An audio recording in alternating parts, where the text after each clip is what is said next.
This podcast is a proud member of the UUOP Network. Two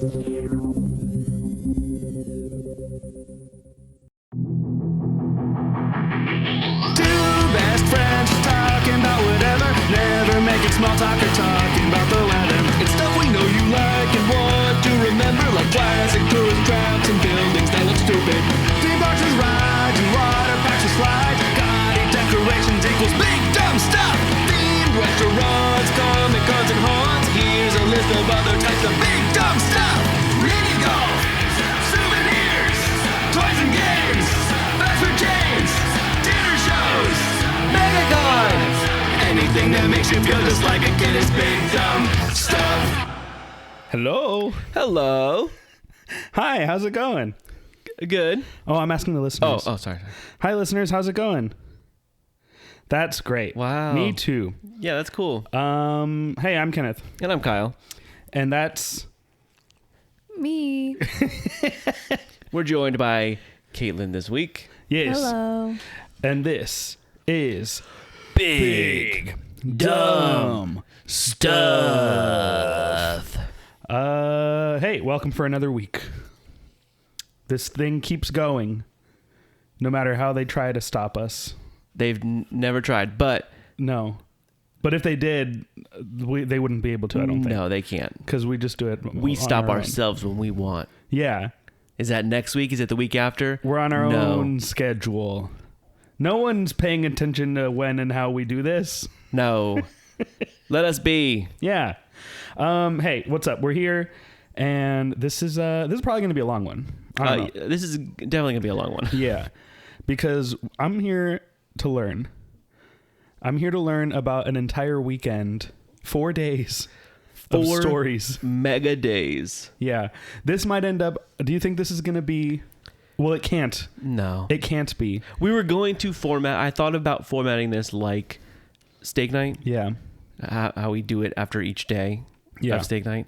That would be exhausting. Well, yeah. It would be exhausting, and also I think it would take me more than the normal editing time, because steak night, we recorded 4 weeks apart, and I edited each segment when it was done. Mm-hmm. And so I edited it over the course of 4 weeks, and that's why it was a manageable project. This would have been either editing all 4 to 6 segments in a row at once, or editing 4 days in a row. Yeah. All of the different parts. I don't want to do any of that. No. And I feel like it's more fun to just reminisce. Yeah, sure. And we were tired after every day.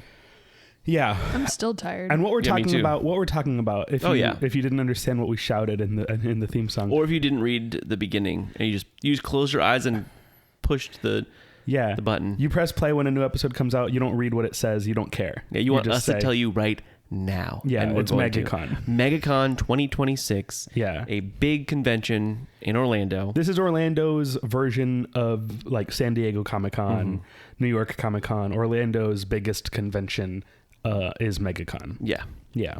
And it's not as big as either of those. No, it's not. Not a lot of big things. Like those are known for like announcements and things like that. Yeah, those are like nationally paid attention to. Everyone in the country who is interested in these kinds of things knows that like big announcements and events are going to be at San Diego and New York. Mm-hmm. Orlando is just for Orlando. Just for fun. Yeah. It's just a con for people to go to and see celebrities they wouldn't just be able to see walking around, or sure, get pictures with them and talk to them, hear them talk. Yeah.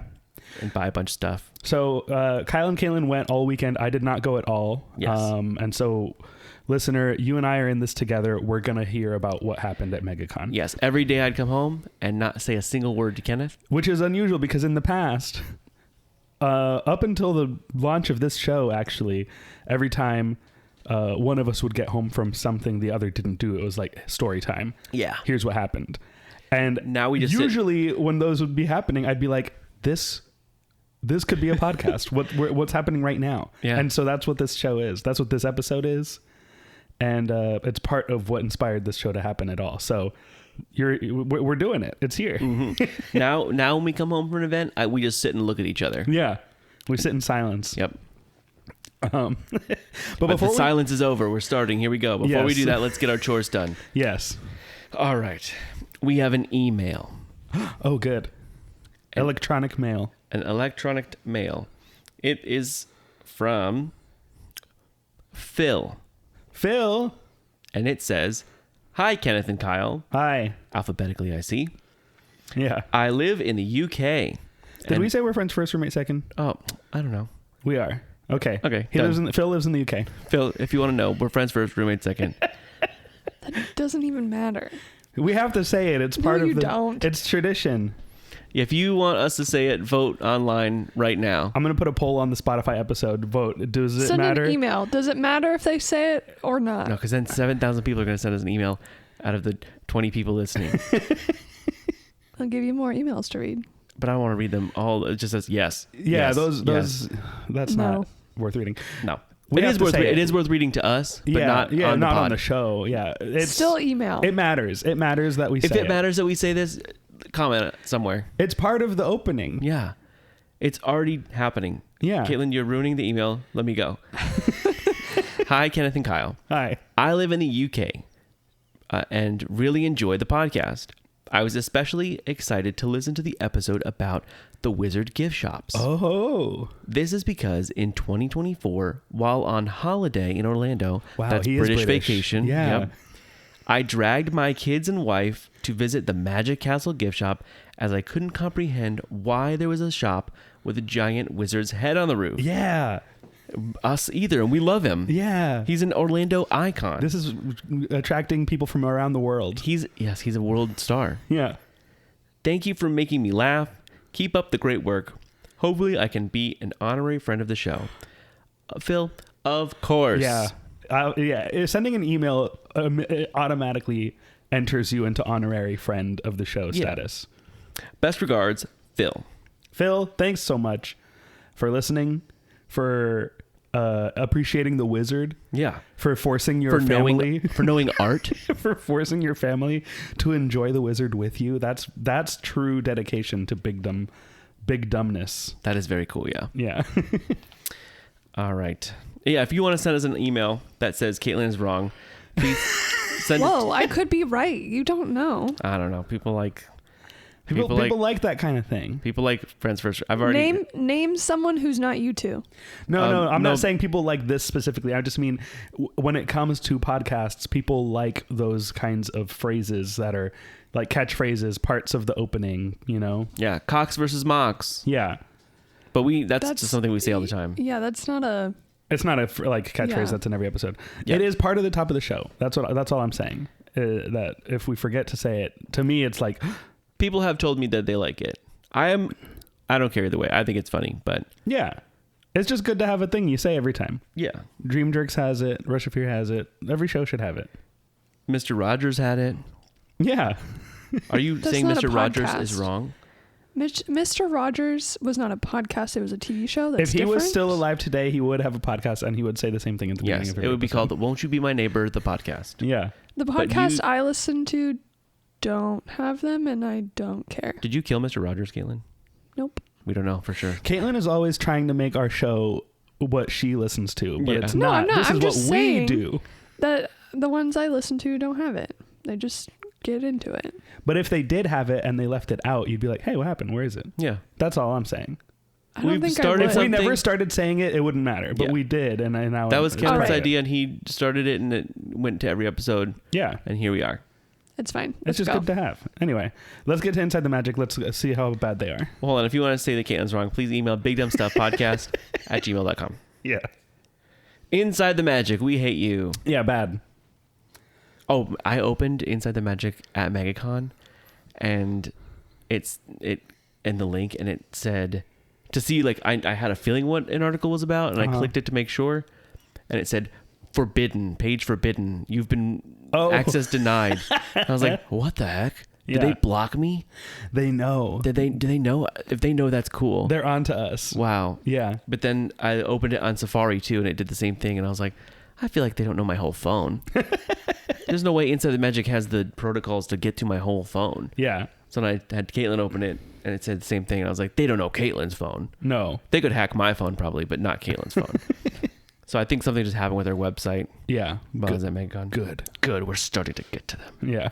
That was because of us, probably. Yeah. We did that. This article says Disney World marks popular restaurant for demolition in 2026. Okay. Popular restaurant marked for demolition. You said world? Yes. Disney World. Well, I don't. Is it just like Restaurantosaurus? More specifically, something with that, yes. Something with that? Mm-hmm. Well, they wouldn't get rid of the whole restaurant because it's coming back. It's just going to be called regular restaurant, not Asaurus. Yeah. Restaurant that's still here, Asaurus. Yeah. Something with that. Mm-hmm. The little bar that was outside? No. Close. You're really close to it. An ice cream cart? No. Do you have any guesses, Caitlin?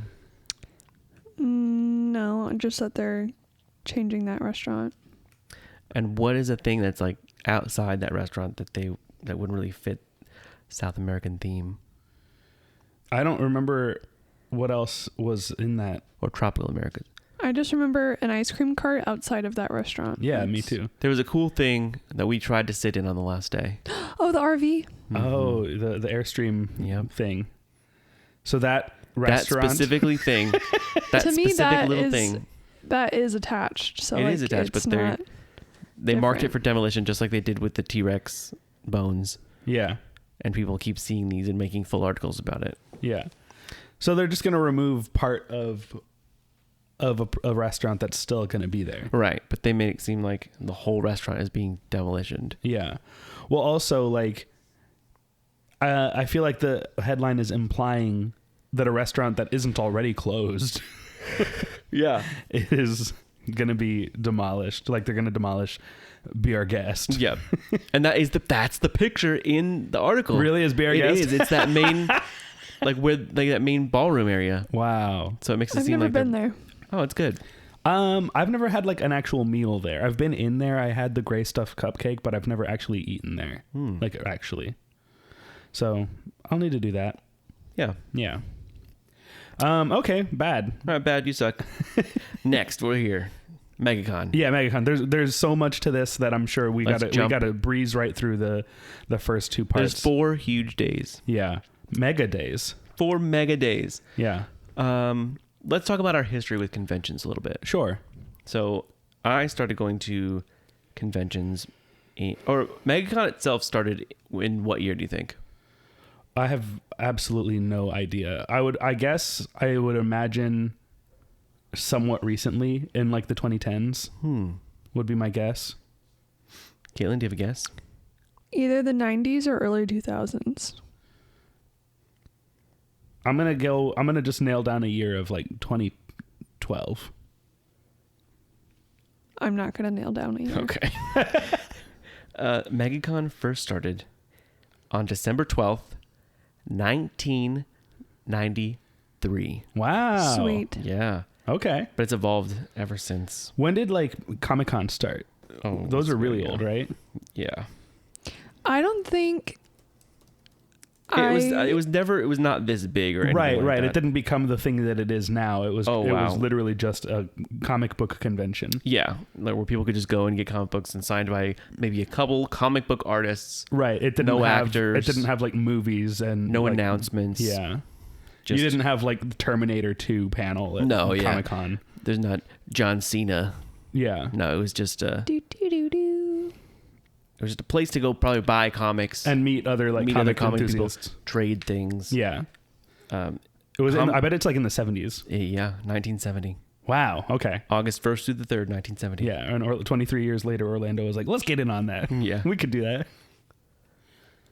And Fan Expo bought it in, I believe, 2015. Okay. So it became that, and that's like a big company that owns a lot of them. Okay. So if you ever see an announcement for Fan Expo, you're like, okay, we could get that person. Oh, okay. Interesting. That's what I always see. Like Danny Elfman was one, and I was like, oh, I really hope we get him. But another convention here got him, which was cool. Spooky Empire. Yeah. So my first convention was Tampa Bay Comic Con in April of 2013. And then I went to that one a couple times, and that was Walking Dead was big that year, and I got to see a couple Walking Dead people. I saw Drake Bell. Okay. That was cool. But my first MegaCon was in March of 2014, so the year after. Yeah. And Only like 4 months later. no, You said December 20. No, December 12th is when it originally started in 93. Okay. no, I saw April of 2013, so Okay. almost a full year later. Yeah. And I remember being overwhelmed because Tampa Comic Con was smaller. It was in like a ballroom of a hotel. Mm-hmm. And I remember that Saturday of that year, and we had seen everybody. That Friday, no one was there. We saw all the people we wanted to see, but we were staying there for the weekend, so we went the next day. And the line to get in was around the whole hotel. They did not expect all these fans to show up for the Walking Dead people. Oh, yeah, of course. And we had seen them all the day before, and like no lines. Yeah. And we're eating breakfast in the restaurant of Tampa Bay, of the hotel. Mm-hmm. And we just saw the whole line around the entire restaurant as we were eating already in. Like, oh man, that stinks. Yeah. Pass the syrup. But that was definitely a cool experience. But then coming to MegaCon, I was like, wow, this is 5,000 times bigger than that. Yeah. And overwhelming. And it has not gotten smaller and less overwhelming since. No.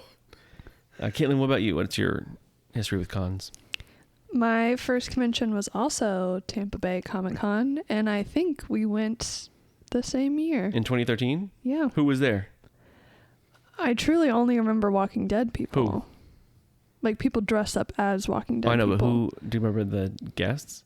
No, because back then I didn't go see panels or care about people. I just walked around and bought things. Did you see anybody eating breakfast comfortably in a restaurant?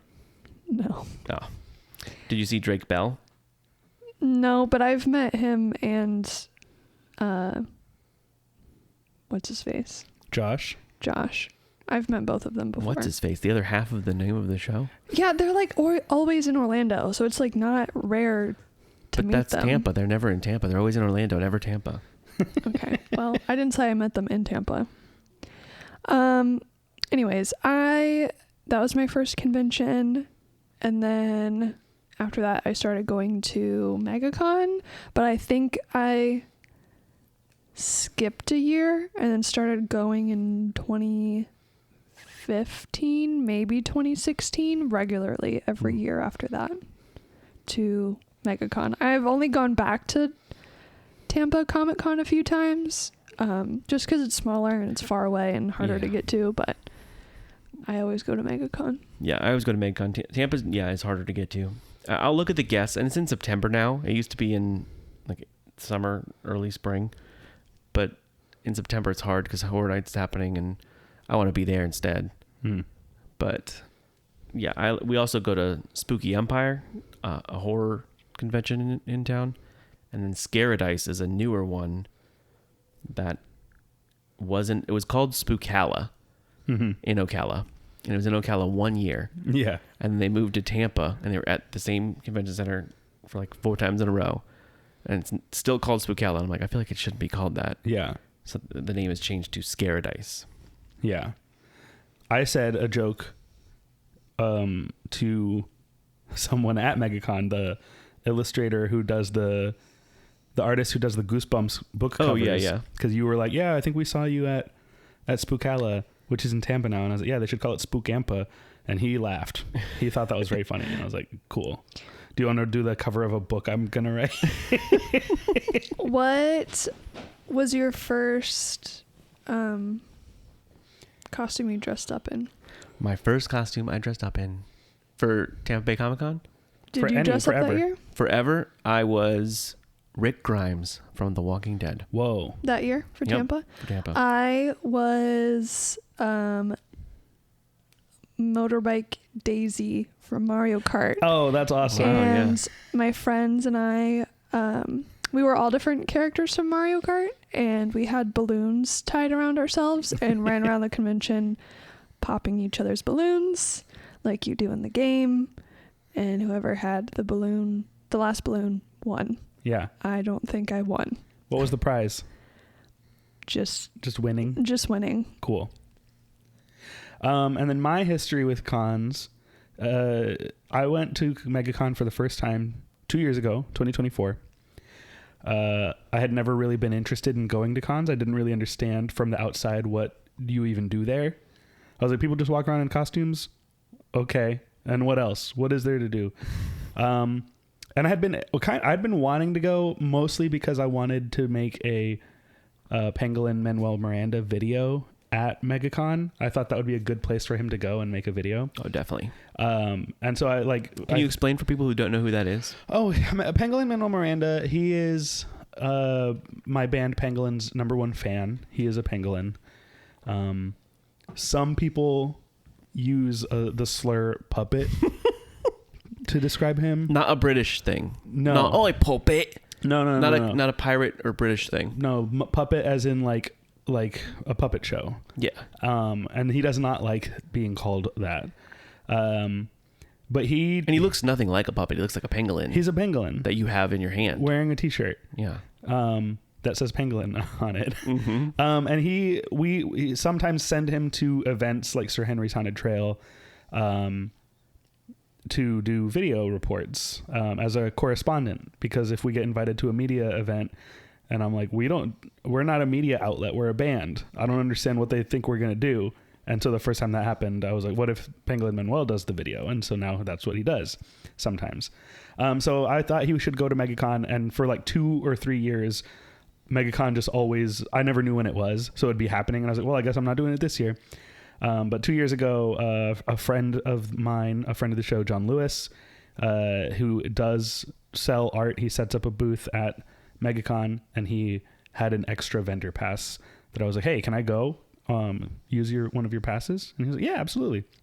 So I went for free, and it was interesting. I went for one day, and I remember we were walking around looking at the floor of all the vendor booths and artist booths and stuff, and we were doing that for a while. And then I was like, so like, when are we going to do something? And you were like, we are. This is it. And I was like, this is it? This is what it is?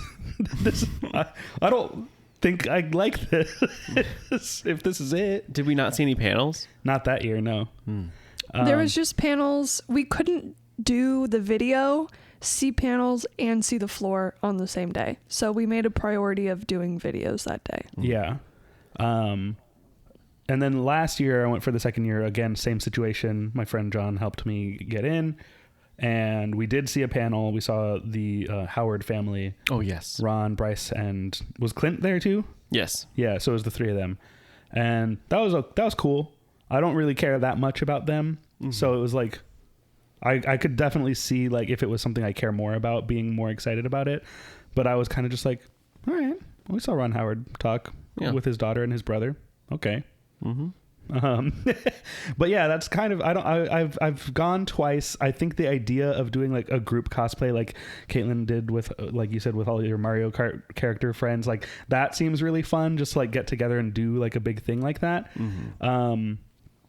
But otherwise, like, I don't really understand the appeal personally for me. I love that everybody loves it so much. I think it's great. Everybody goes. To me, I didn't find that much to be excited about when I was there. Mm-hmm. Yeah, I feel like if there was specific guests that you're like, whoa, that's really cool. Well, there's one panel that we talked about on my other show, Rush of Fear. Oh, yes. We'll get there when we get there. When we get there, like that would have been probably the one thing where I really would have wanted to be there for that. Mm-hmm. But yeah, and you also, every day after MegaCon, you were like, oh, it'd be really cool if, like, one day I did this and one day we all did this. Yeah, like cosplays and stuff. And I was like, but you want to go? You're like, no. I don't really care about going, but if I did go, here's the 7,000 cosplays they already have lined up. So I was like, I think you secretly like this a little bit. Yeah, well, just being there and seeing everyone's costumes is cool. It is, yeah. But to me, I'm like, well, do I need to pay a admission ticket to do that, or can I just wait for Halloween? Yeah, and do it for free. And you go watch kids trick or treat.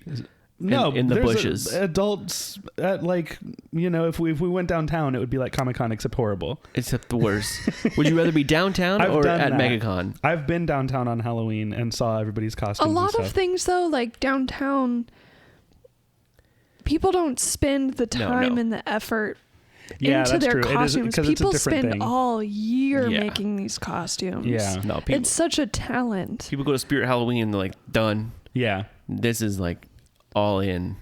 Yeah. Big giant mech suits, things like that. Yeah, I like the like mashup costumes. Oh, me too. Or like, you know, like twisting a character everyone Like knows a in like a different version. Rapunzel, Darth Vader, like a Jedi thing. Yeah, like yeah, a like Mandalorian. The Disney bedazzled Princess Mandalorians. stormtrooper Yep, we saw. we did see Oh that. my Yeah. gosh. I have a list of some. I'm like, that's crazy. I love it. Anyway, that's my history with cons. I've been 2 years in a row, one day each time, and I was kind of like, okay, I don't care about making an effort to come to this. Mm-hmm.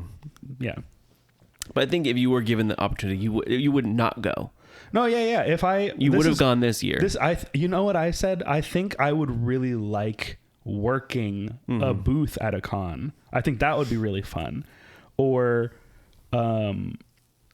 like having media access to go and like cover the things. Yeah. Like I think I would really enjoy it.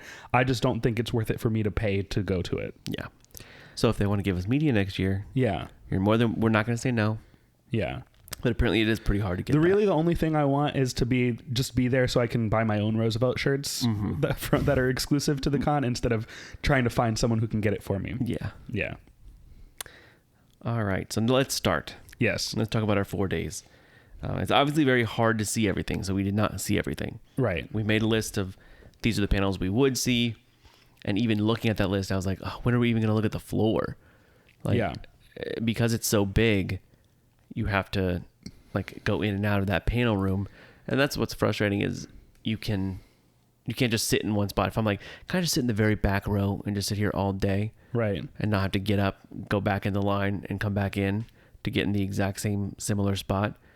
But only to do that, you have to get VIP. And earlier this year, I was like, how much different is it? Let me go look. And it's $180 about to just get all 4 days. Mm-hmm. VIP was $850. Yikes. So Oh my like- God. So I was like, I'm fine. Yeah. Don't need that. I'd rather get up and get out. $180 for 4 days. Yeah. It's So that's like $45 a day. some of them, like 35 for Thursday, and that's how it was before. I don't remember now, but Yeah, some days it's like Thursday's lower, Yeah. Sunday's lower, Yeah. Friday's a little bit more, Saturday's the most expensive. Saturday's probably like $65, $70. Just for admission to go in. Yeah. Yeah. That's kind of lower than I thought it was. It might be more. Yeah. I might be, because I just don't look at the days individually anymore, Right. because I know I'm going to get the whole thing. Yeah. Let me see if you can still buy a ticket. No, you can't. So I can't even see the prices anymore. Okay. And this is we should say at the Orange County Convention Center Yes. on iDrive in Orlando. And on beautiful iDrive. International Drive. And there's 2 halves of it. There's the north-south campus and the other one. You said this on Rush of Fear also. North, south, what does that mean? It's like I don't know. That's what they call that. There's one with big loops in the front. What I call like in front of. If you're sitting at Red Lobster and you look out, that's north south. Okay. Those are opposite of each other. That doesn't make I don't know I don't why. understand that name. I don't know why. Let me see. Is the other one east west? I think it is. So yeah, north south is the one that's on the east. And then I think it's the concourses. I don't know what that means. Like the big giant floors. Okay. Like the big rooms. Okay. If we don't get invited to be media for next year's We don't get invited. You have to MegaCon, ask. I'm going to. We should have. We should do tables as a job, Tables. and it might get us in.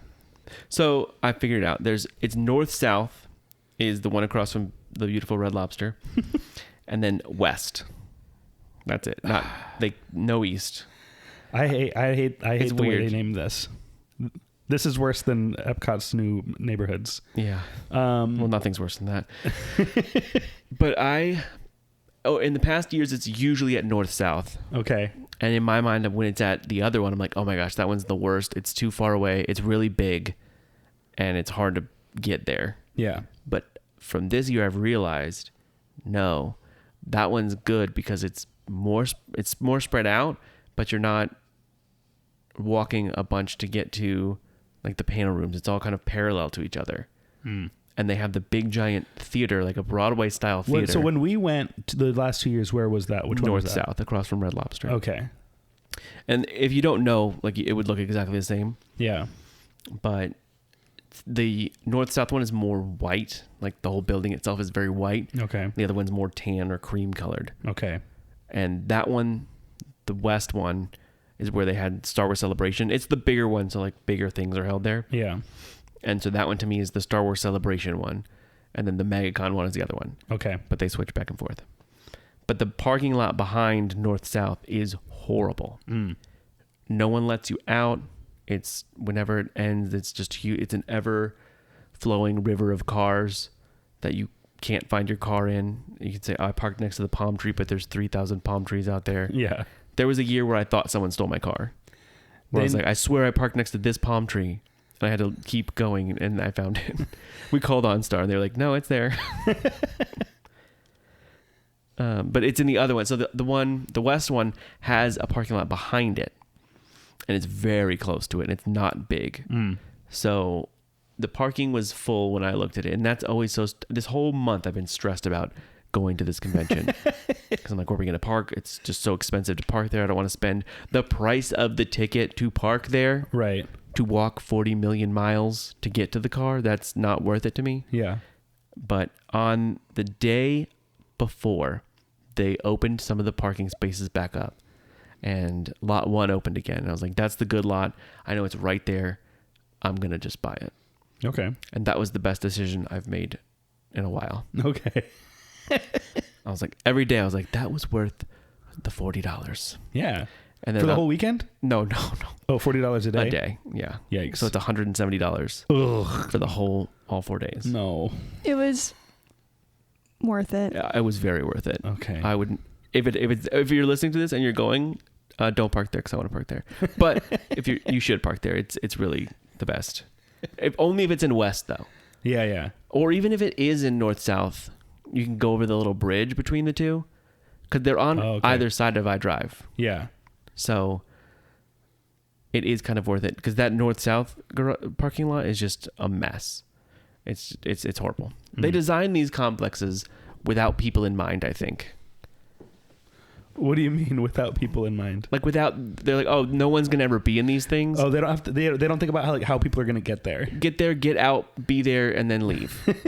They don't think about that. Yeah. Because even leaving to get to the parking lot we're in, the big main road that you want to get on is where people are crossing the street to get to the parking lot.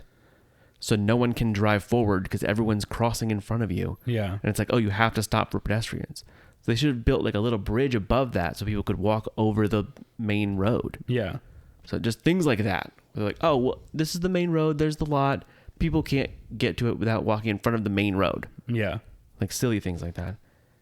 And they really need to just build 2 big parking garages there. There is a garage, but it's a little bit of a walk. And there was other parking lots available that were further from the convention, that were every like 20 feet you went, it was $5 less. Mm-hmm. So they parked all the way down to Deezerland. Wow. Yes. And Aquatica. Oh my God. But Aquatica was the Aquatica parking price. So it's like you're paying to get Aquatica. Yeah, you're paying to park at Aquatica, but Which then was- you're just going to the convention. Yeah, center. but I think it was more expensive than all the other ones because Yeah. it's Aquatica price. You can just park it at Icon Park and take a Lime scooter all the way down. They had parking there too. They had parking there too, but I think it was specific. I think you had to pay, but it fills up. Everywhere I drive fills up. Yeah. And They were also monitoring it. They're monitoring it and they tow your cars. If it's at north-south, we love to park at Red Lobster. Don't say. Give away your secrets. We're going to because they don't care anymore because they tow the cars or you have to pay for it. We park at Red Lobster because it's right there, but now they don't like that. Yeah. Anyway, so that's the flow of the traffic there is the worst. So just thinking about this, I was not excited. But yes, having the parking made me happy. So yeah, but we planned our weekend around the things we wanted to see. And if we didn't see them, oh well. Yeah. But we had a list. And there was something that I didn't know was on the list. And also the schedule's very confusing. I wish you could cut out half of the stuff because when it opens, there's like 7 things that open at the same time, and it's on every day. Like the show floor opens, the kids room opens. All these things open. I'm like, how do we get that? So I clicked just the stages where I like the panels, and there was one thing I wish we would have seen that was not in one of these stages, it was somewhere else. Yeah. And it was Mario Kart with live musicians. Yeah. And Yeah, you sent a video of that. I didn't know they did that, and I would have loved to see that. I've heard of that happening at like bars around the country or whatever. Like you see videos of it every now and then on like Instagram and stuff. But that's fun that it was actually like you here, you know? Yeah. Yeah. And they also have something that I've never done is like after hour events. Oh yeah. Like parties and stuff. I saw one where Frodo was the DJ. Oh yeah. Yeah, I saw that. But apparently that was not really a MegaCon thing. I asked somebody and it was not for MegaCon. Oh, okay. He just happened to be there. So day 1, Thursday, we get there. And we immediately, so I'm running to get my badge, just walking through the thing. And Thursday's the least busy day, but it felt really busy. But getting our badge and stuff wasn't busy, but just being on the floor was. Yeah. And so I have like in my mind, I'm on a mission, get into there, get my ticket, go in. And once you have your badge, you can kind of access the floor in different areas instead of going all the way up to the front, which is really nice. That's like the thing that holds everyone up on Saturday is getting their actual ticket. Yeah. So I'm walking towards the ticketing booth. No one's there. And I hear someone to my left say something. And he was like, looked like he was a security guy. I was like, yep, we have our ticket prepaid. And then he said it again. I was like, yep, we have our ticket. And then he said, no, are you Big Dumb Stuff? And I went, what? And I stopped in my tracks.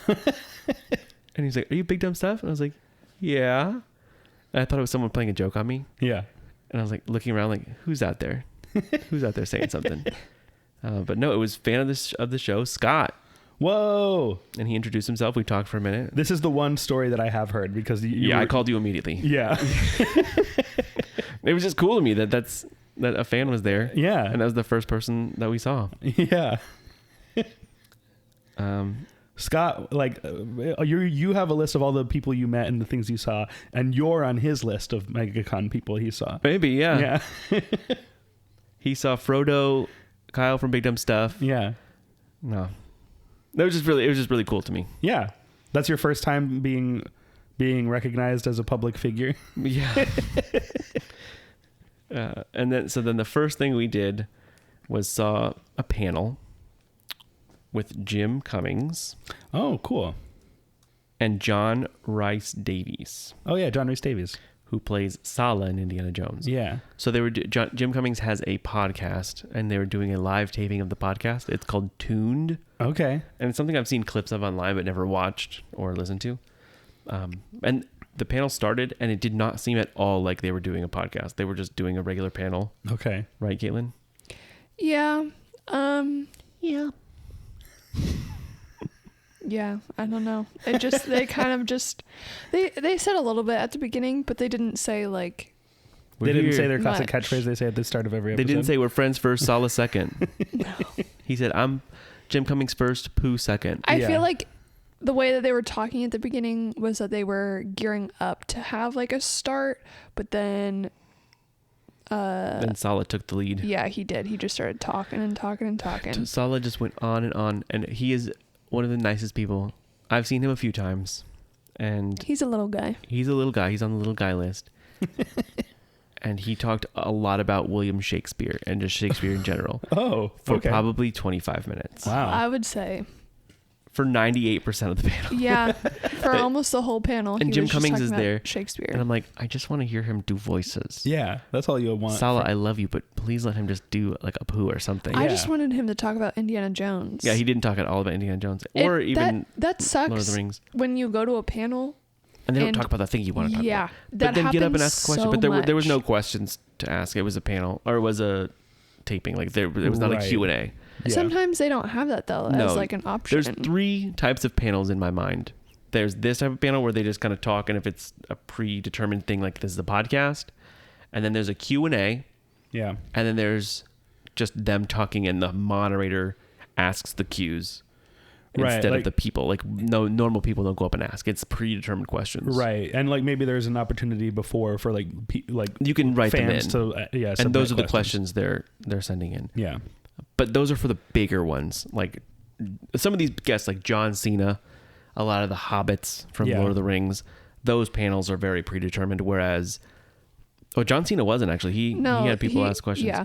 There's big people like John Cena and the Scream casts that they take over the panel, and they are so fan oriented. They want to talk to the people in the crowd. They kick out the hosts, moderators, and they're just like, "Get out of here! I'm talking to the fans." Yeah, if you've never seen a Scream panel with Shaggy and Billy, from Scream, the people that play them, they jump into the audience and run around the whole audience with microphones. It's the coolest It's so thing. cool. We see it every time just because it's so fun. And it's different every time. Well, I mean, they ask like the same 5 questions every time, but it is very cool. So this is fun. Solid talked for a long time about Shakespeare, but then they got kind of into this let's voice swap. I guess this is something they do in every podcast. Okay. Where Jim Cummings will say a Sala line in Pooh Bear or a Lord of the Rings line in Pooh Bear. And then John Rhys Davies will say a Pooh Bear line in Treebeard's voice from Lord of the Rings. Now, Lord of the Rings is something I don't really care that much about. I'll say it right now. Yeah, I actively don't care about it at all. 0%. There's 3 things I like. I like Gollum and Smeagol. Yeah. I like Second Breakfast. Uh-huh. And I can't remember even the third one. And my axe. And my axe, yes. We always list the things we like from Lord of the Rings. Yeah. And that's it. Those are the ones. If there's more, I remember later, then I will. But it's not a lot. They're good. I appreciate them from afar. I appreciate them as works of art. Yes. I'm not saying they're bad movies. No. And it's weird because I like everything nerdy. Yeah. But they're just not for me. Yeah. I will watch them, but they're just not my favorite. Yeah, I find them completely uninteresting. Yeah. As stories. I like when the guy kicks the rock and breaks his foot. I don't even remember that. That's a story everybody tells. I think it was the helmet. Oh, he kicks her helmet? Oh, that's a behind the scenes story. I thought you meant in the movie. Oh, no, okay. no. Oh, yeah, no, it happened. I liked seeing all of, well, not all of, I liked seeing a bunch of girls dressed as sexy Gandalf. Oh, that's fun. Yeah. This year? Yeah. Oh, I wasn't looking. I said I have a girlfriend. I kept looking. I don't remember that, but I like sexy Gollum. I think is funny. Yeah, that's funny. also very funny. Yeah, I didn't see any of those. I'm kind of surprised. I've seen it like in posts and stuff, but anyway, Jim Cummings asked like which character, because he does a lot of characters. Yeah, he's Pooh Bear, he's Tigger, he's Darkwing Duck. Yeah, he's the guard from Aladdin. Yeah, he's like 2 lines from Be Prepared. He's the end of Be Prepared, because Jeremy Irons blew out his voice. Yeah. And you can hear it. Once you hear it, you'll never unhear it. Yeah. And it's something I bring up to someone that's never heard it every time. Yeah. It's such a cool little fact. Oh, he's Ray in Princess and the Frog. He's Ray, yep. He did that voice a little bit. So just hearing him do these little voices quickly was fun to me. But when they did the voice swap, he was like, who should I do? And he's like, how about Pooh Bear? And then like he did a Pooh Bear one. Yeah. And then immediately someone yells, Darkwing! And then the whole crowd went wild. I said, yes, Darkwing, Darkwing. And then he did Darkwing saying a Treebeard line or something. Okay. From Lord of the Rings. But it was just cool to hear him talk like Darkwing Duck. Yeah. One of my favorite characters. And that was that for that panel. And we had another panel that we might have wanted to see, and that was Robert Patrick from Terminator. Okay. The T-1000. Oh, yeah. But he was also going to be in the Goonies panel later in the weekend. So I was like, if we don't see it, maybe we'll see him there, because this is kind of our only day to look at the full floor. Yeah. So that's what we did. We kind of just walked around the whole floor. One thing I noticed about Thursday, and maybe it was the whole weekend, but there was just loose kids everywhere.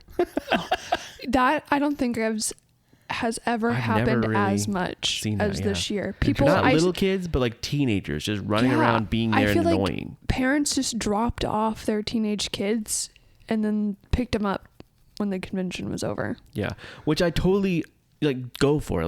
Kids should be here. Yeah, if I was into that kind of thing, I feel like that would have been my situation too. Like I don't think probably one of my parents would have gone with me the first time, and then when they saw what it was, they'd be like, okay, yeah, that's fine. When I went for the first time, oh wow, I did not go with any adults. It was just my friends and I don't even think I could drive yet. But my friend that I was with, her older sister is the one that drove us.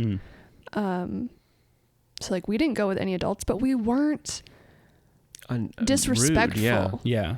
Like they were like shoving their way through everybody, and and I also saw a video of this weekend of these two younger girls who stole over $500 worth of stuff. Oh my God. From where? From a booth. Wow. From one booth? Yeah. Yeah, like every time anime I make figures. Yeah, if you're gonna steal all that stuff, you got to steal it from different places. Yeah. Small, little or thing. just don't steal anything. No, well, yeah, don't steal anything. But from a convention, like that's horrible. yeah, I would never that's want to true steal because anything they're not from a like convention. big companies. They're Right. they're people. They're artists. Yeah, you're taking from a person that took the time to bring this to you. Yeah, and make all this stuff from from scratch. By That hand. and just like buy them to resell them, which is annoying. But Yeah, fair. it's still like their stuff. Like, It's I not. don't know. The generation of kids today are very different, Yeah.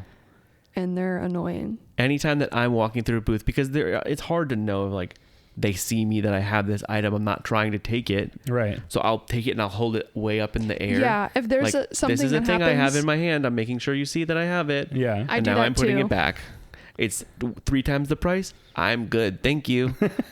I kind of go out of my way to make sure that they can see what Yeah. I'm holding. Yeah. Especially, I've seen a lot of videos of like Pokemon people where they like palm the Pokemon cards, which is magic, but not good here. This is magic being used for evil. Yeah, this is now you don't see me. Yeah. One of my favorite things are the fake Lego minifigures all over. Oh yeah. And I like to stop at every one of those booths and just see which characters they have. Like they'll have Barbie and Star Wars characters that they don't make, or Star Wars characters that are really expensive. That like Watto is one that is a couple like $100,000 or my whatever. God. Not $100,000, but like expensive. But they have him there for $2 because he's fake. He's not real. Yeah. But I knowing that I have him, Little blue guy that I like? little blue guy that you like Star Wars. that flies. Oh, no. Who are you talking about? The... Watto, you know, he No. says, Annie, I have The a name- slavery is good. The name Slavery's is not like good. right.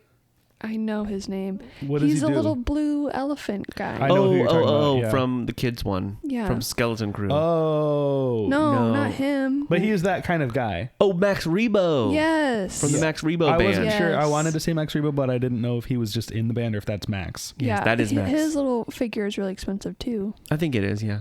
That's who I thought you were talking about for a second. Our favorite Jizz artist. Is that Jizz? Gosh. Of course it's Jizz. Okay. Yeah, all Star Wars music is Jizz. Yeah. He plays the piano really, or whatever, the key thing really good for Jizz. Yeah. But anyway, so when you're in those booths and looking at the little minifigures, they hand you like a little bag to put them in. And so I like to hold the bag away in the air because there's 1,000 people in your way. Yeah. And you can't get to the front to look at all of them. They're crowding that area. Plus, you have the people who are just trying to walk by. Mm-hmm. So sometimes you'll get pushed all the way to the other side of the aisle. And I feel so bad. I'm like, I'm too far away from the booth. They're going to think I'm stealing. Yeah. So I hold the bag way up in the air, like, just trying to get around to the Star Wars fellas. All right. Just trying to get over here to the horror characters. Look at my bag. See, I'm not trying to take them. Wish everybody would move out of my way, but that's okay. We're all here and we're having fun. Yeah, I wish that people they'd be like, all right, you start here and then you look and then you go around and then go back to the front. Yeah. Instead of everybody crowding and not moving. Yeah. But it's hard. And I would never, this is Thursday too. This is not Yeah. This is the easiest day. the easiest day. I feel like Thursday was worse Thursday than was any bad. of the other days. I think so too. But I was talking to someone at one of the booths and he was saying that, yeah, I think that maybe people in their mind thought, oh, Saturday's the worst day. Let's go Thursday. Right. Yeah. The reverse. The Horror Nights motto too, where people are like, Yeah. oh, Saturday's one of the worst days. Let's go Thursday or Wednesday. Yeah. And then Wednesday is the busiest day now. Yeah. I was talking to a friend of the show, Cadence, today. Mm-hmm. Cadence, was this her first time going? This was her first convention. First convention. She got to go. We She- did not see her because there's a million people. You'll know a million people there. Yeah. And you'll never see them, but then you'll run into somebody and find them every 5 feet you go. Yeah, that's the crazy It's thing. really crazy. She was dressed as a Peach Riot character. I forget which one, but she had blue hair. Peach Riot? Peach Riot. Yes. Okay. Anime? No, Is it's it a a Pop show? Mart. No. It's a toy. Yeah, it's a a Pop mystery Mart figure. Oh, okay. thing. Which I tried to find her a Peach Riot thing all weekend and could not find a single one. No, I saw a to lot of get apple for her. riots and a lot of orange riots, but no peach riots. Okay, but yes, I was talking to Cadence, and she was talking about how busy it was on Thursday and how she wanted to do more than just look at the floor, but that's all she had time for.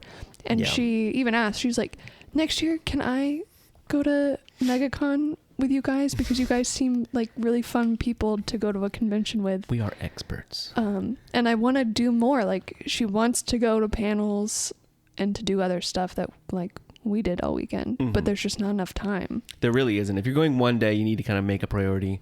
Yeah. And if you want to see celebrities and stuff, like it's really hard because you don't know how long those lines are going to be. And there's stuff that we even didn't see that we didn't go to a whole floor on the first floor, which is like the game rooms and the kids rooms and the Lego rooms. We didn't, yeah. Well, the Lego room was right outside of One of the panel rooms. Yeah, but we shockingly didn't go in there either. Yeah. But those are, I feel like there's different groups of people that go to these. There's people that cosplay and they just walk around the cosplay areas. There's people that shop and just do shopping. There's people that just do celebrities and get every celebrity. And then there's people that do everything. And we Yeah. kind of do a little bit of everything. Yeah. But usually we don't go to like those rooms just because there's nothing there that I know or want to see. Yeah. I'd rather see a panel with like the T-1000 from Terminator. Yeah. But it is cool that they have those community areas for people to do that. And another thing I really like this year is just helping people. Like after the first day, it is confusing to kind of get your bearings of like, where am I? Where is everything? And then once you realize where it all is, you're like, okay, I'm set. Now I know where everything is. Yeah. And you might not know where all the booths are, but like the layout of everything. Right. And we got our little paths we take every day to get to places easier. And on Saturday, we're in line and 3 little hobbits come up behind us. Tall hobbits. They're just guys wearing the big hobbit robes. Yeah. And they're like, oh, okay. So what? They're kind of talking to us. We were dressed up. We'll get to that when we get there. But we were talking to them and they liked our costumes. And they're like, okay, so we just go, where do we go from here? This is a really long line. How do we get in? And I gave them like kind of the rundown. And like, we just scan our thing. I'm like, oh, no, you have to go to ticketing, which is all the way to the other end to get your badge. And they're like, oh, we can't just do this. I'm like, oh, no, you have to go all the way there. So without that, they wouldn't have known that. And then I showed them like how to get the app, how to save the stuff they liked in the app, that they needed. They had a photo op and like where the photo op area was. Yeah. And I like gave them a little rundown. They're like, whoa, this is like, thank you so much. This is really helpful. Yeah. And then we separated and went into the con. And later on, I was like, I wonder how the little hobbits did. Yeah. And we found them. Oh, you did? They were found calling us. out to Kyle. Yeah, they're like, Seymour. I was dressed like Seymour from Little Shop of Horrors. Oh, okay. Oh no, he said Kyle. Yeah, he He's said like, your Kyle. name. And we're like, hi. And I was like, how'd it go? Did you meet Brendan Fraser? Like in your photo? He's like, yeah, it was so cool. That was so cool that you told us how to get there. That was so easy. Another thing is that Did you tell him about the show? No. Dang it. I should have. Dang it. You have to I find wanted them to again. get stickers to bring and I forgot. Yeah. on Wednesday you can go in and pick up your badges for Yeah. any day during the Oh. weekend. So you Which can if you're only pick going them on up. Saturday, that's a good hack. Yeah. Saturday, the busiest day, the line to get your ticket was out the door of the convention center all the way back up to iDrive. Because you don't only have to pick up your badge, you have to activate it too. But on Thursday, like you could do, if we're going Thursday, that's kind of not necessary. But if you're going on like a big day like Friday or you're only going one day, it's only Saturday, Yeah. and you have time, definitely go pick it up. I did that for Star Wars Celebration because I had a feeling it was going to be busy, and that was really helpful. But yeah. All right, back into the floor we go. Yeah. One big booth. This episode's going to be 6 hours. It's going to be 6 hours. One big booth was Howl Scream. Oh, okay. And they're there every year. And it was probably the worst one I've seen about all the years they've done it. Okay. Yeah, they used to have a haunted house that you could walk No, through. that wasn't them that did that. That was a Petrified Forest. So there's a big skull usually for Howl Scream, and you can take pictures with it. This year they just kind of had like 4 trash cans and a motorcycle. Oh. I was like, is this Havoc's motorcycle? Is that the character? Yeah. Yeah, Havoc from Howl-O-Scream. Yeah. Yeah. And the Howl-O-Scream guy was like, hey, you guys ever been before? And we were like, yeah, we got kicked out last year. Can you take our picture in front of this because it's stupid? Hey, at least they didn't try to recruit us like Tampa Howl-O-Scream. At Scaradice in Tampa, I was like, I just want a free bag. This is Howl-O-Scream on it. Yeah. And I walked up and they started talking to us about Howl-O-Scream. And like, oh, Howl-O-Scream in Tampa, have you ever been? We're like, yeah. And they're like, well, here's information if you want to be a character. They were recruiting people at the horror convention to work there as characters. That's kind of smart. It is. It's just fun. You think that they'd be like, hey, come to the event first. Right. But also, the number one thing they were pushing was, do you want to work here? It just seemed a little desperate. A little bit. Okay, yeah. Yeah. Even when we went to Howl-O-Scream, we weren't going to Howl-O-Scream, we were going to Busch Gardens. I feel like the Busch Gardens one doesn't get as many people because it's not as, I don't know. But it's I better. think it used to, but now with Orlando, Yeah. now it doesn't Like to work it. Oh, to work it. Yeah. People like going. I've heard it's a lot better than Yeah, ours. I've always heard good things about the one in Tampa. I just feel like the people that didn't get Halloween Horror Nights here would go and work at Busch Gardens. Oh yeah. But now because of SeaWorld, they work here instead. Yeah. I think Howl-O-Scream SeaWorld destroyed Howl-O-Scream Tampa, which sucks because it sounds like the Tampa one was better. Yeah. They both hurt each other. Yeah, they're too close to each other. Mm-hmm. Weta Workshop was there, which was kind of cool. Whoa, that's cool. They had some people. They had some panels that we did not see. Did they have a thing where you can put on a mocap suit and become an avatar? No. Dang it. They had a thing where you could put yourself in an animal that was a robot. Oh, that's cool. They called it Hoppers. Oh, okay. No, they didn't. They had a thing. They just had a lot of merch. Okay. Mostly. They had a big, like, Lord of the Rings ring. Yeah. And it's like the size of a plate. Like Did they do an Avatar? Weta? No. Oh, they're Lord of the Rings and King Kong. Those are the two big ones. Yeah. But they did a lot. They've done, I want to say, Krampus and... Oh, really? Okay. Yeah. They do a lot of special effects stuff. But they had this big ring, and I looked at it, and I was like, and it's the size of like a dinner plate. I was like, whoa, it's bigger than the movie I expected. That was just the joke I made to it. One cool thing that I saw was from Toy Fair, there was a Chuck E. Cheese action figure. Oh, cool. And I walked by the booth and I see him there and I was like, oh, there he is. It's the prototype Wow. from Toy Fair. And that was like a celebrity to me, is seeing the toy that I saw a picture of online in real life. Oh, yeah. That is cool. I was like, wow, it's like I'm at a real convention now. This is cool. And the artist guy like talked to me for a minute. Nice. And he was talking about how he showed me on his phone like the newest mock-up of it, and it looked really cool.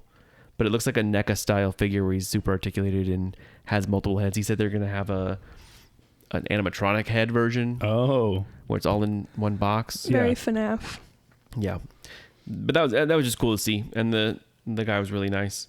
And the place was called Sneak Attack Toys. And it's kind of a newer toy brand. They do a lot of sneakers and stuff. And they do Mad Balls. But another thing that was there was Army. Oh, okay. Like the Army. Yeah. And they had a big pull-up bar or like a bar with weights on it to pick up. Okay. And people were just doing that. And I've seen videos of like girls dressed like princesses doing it. And there was a guy doing it there. And I looked at it and I was like, is this the best place for this? Yeah, interesting. Do they think they're going to find like the Hulk? Maybe one. Fascinating. It was just Okay. interesting. Were they recruiting? Yeah. Okay. Who wants to join the military now? Do you know Captain America? This is the same. Yeah. There was something I've never seen there, but I might be making this up. eBay Live Whoa. was there. Cool. And they had a van parked in there, like an RV. And there was just guys doing auctions live in there. Something I learned about eBay Live today during the convention was when we walked by, there was tables set out with stickers on it. Tables! There was tables with stickers all over them. And there was apparently a contest where you decorated a sleeve for your convention badge. And then you would post it on like your Instagram story. Mm-hmm. And then whichever one they liked the most won something from their eBay Live. So this girl won and she picked a graded Pokemon card. Mm-hmm. and then sold it at the convention to someone who was buying Pokemon cards and made $500. Nice. Wow. I was like, dang, I kind of wish I did that. Yeah. I saw a lot of stuff happening in that booth every time we walked by, but didn't really know what it was. Yeah. But it was just cool that they were there. There's always like a big area with Star Wars setup stuff, and there was an AT-ST and a little cantina set up. And it's a cool place to take pictures. Yeah. If you're in a Star Wars costume. But that's where I think the 501st kind of hangs out. So there's a lot of droids and a lot of Stormtrooper guys. I remember that little area in the middle. It's like a little Star Wars town. Little Star Wars town, yeah. And like the Ghostbusters, and they have like cars, and there's also another company that does like photo ops with Beetlejuice backgrounds. Oh yeah, one of my friends was working in that booth. Oh really? Yeah, Melissa. Did I know? Yeah. Oh cool. She said she saw you guys, but you didn't recognize her. I did not. What was she? Was she dressed up? She was like a haunted usher. Oh I would not have realized. I didn't even notice anyone from that booth trying to get our attention. No. When we walk through conventions, we are on a what's this? Okay, next. Yeah. Like we are on a mission. So if there's someone we know and they don't say something to us, If you don't come running up to us, or if I don't go up to you, I'm not going to see you. the way I walk is like the Hocus Pocus witches. That's how I'm walking in a convention. Yeah. Especially on Sunday, I was on a mission Yeah. to try to find the specific booth, and people kept stopping you to take pictures. I'm like, we don't have time for that. We got to go. Yeah. That was Saturday, I think. Oh, yeah, that was. But yeah, the big droid area is cool.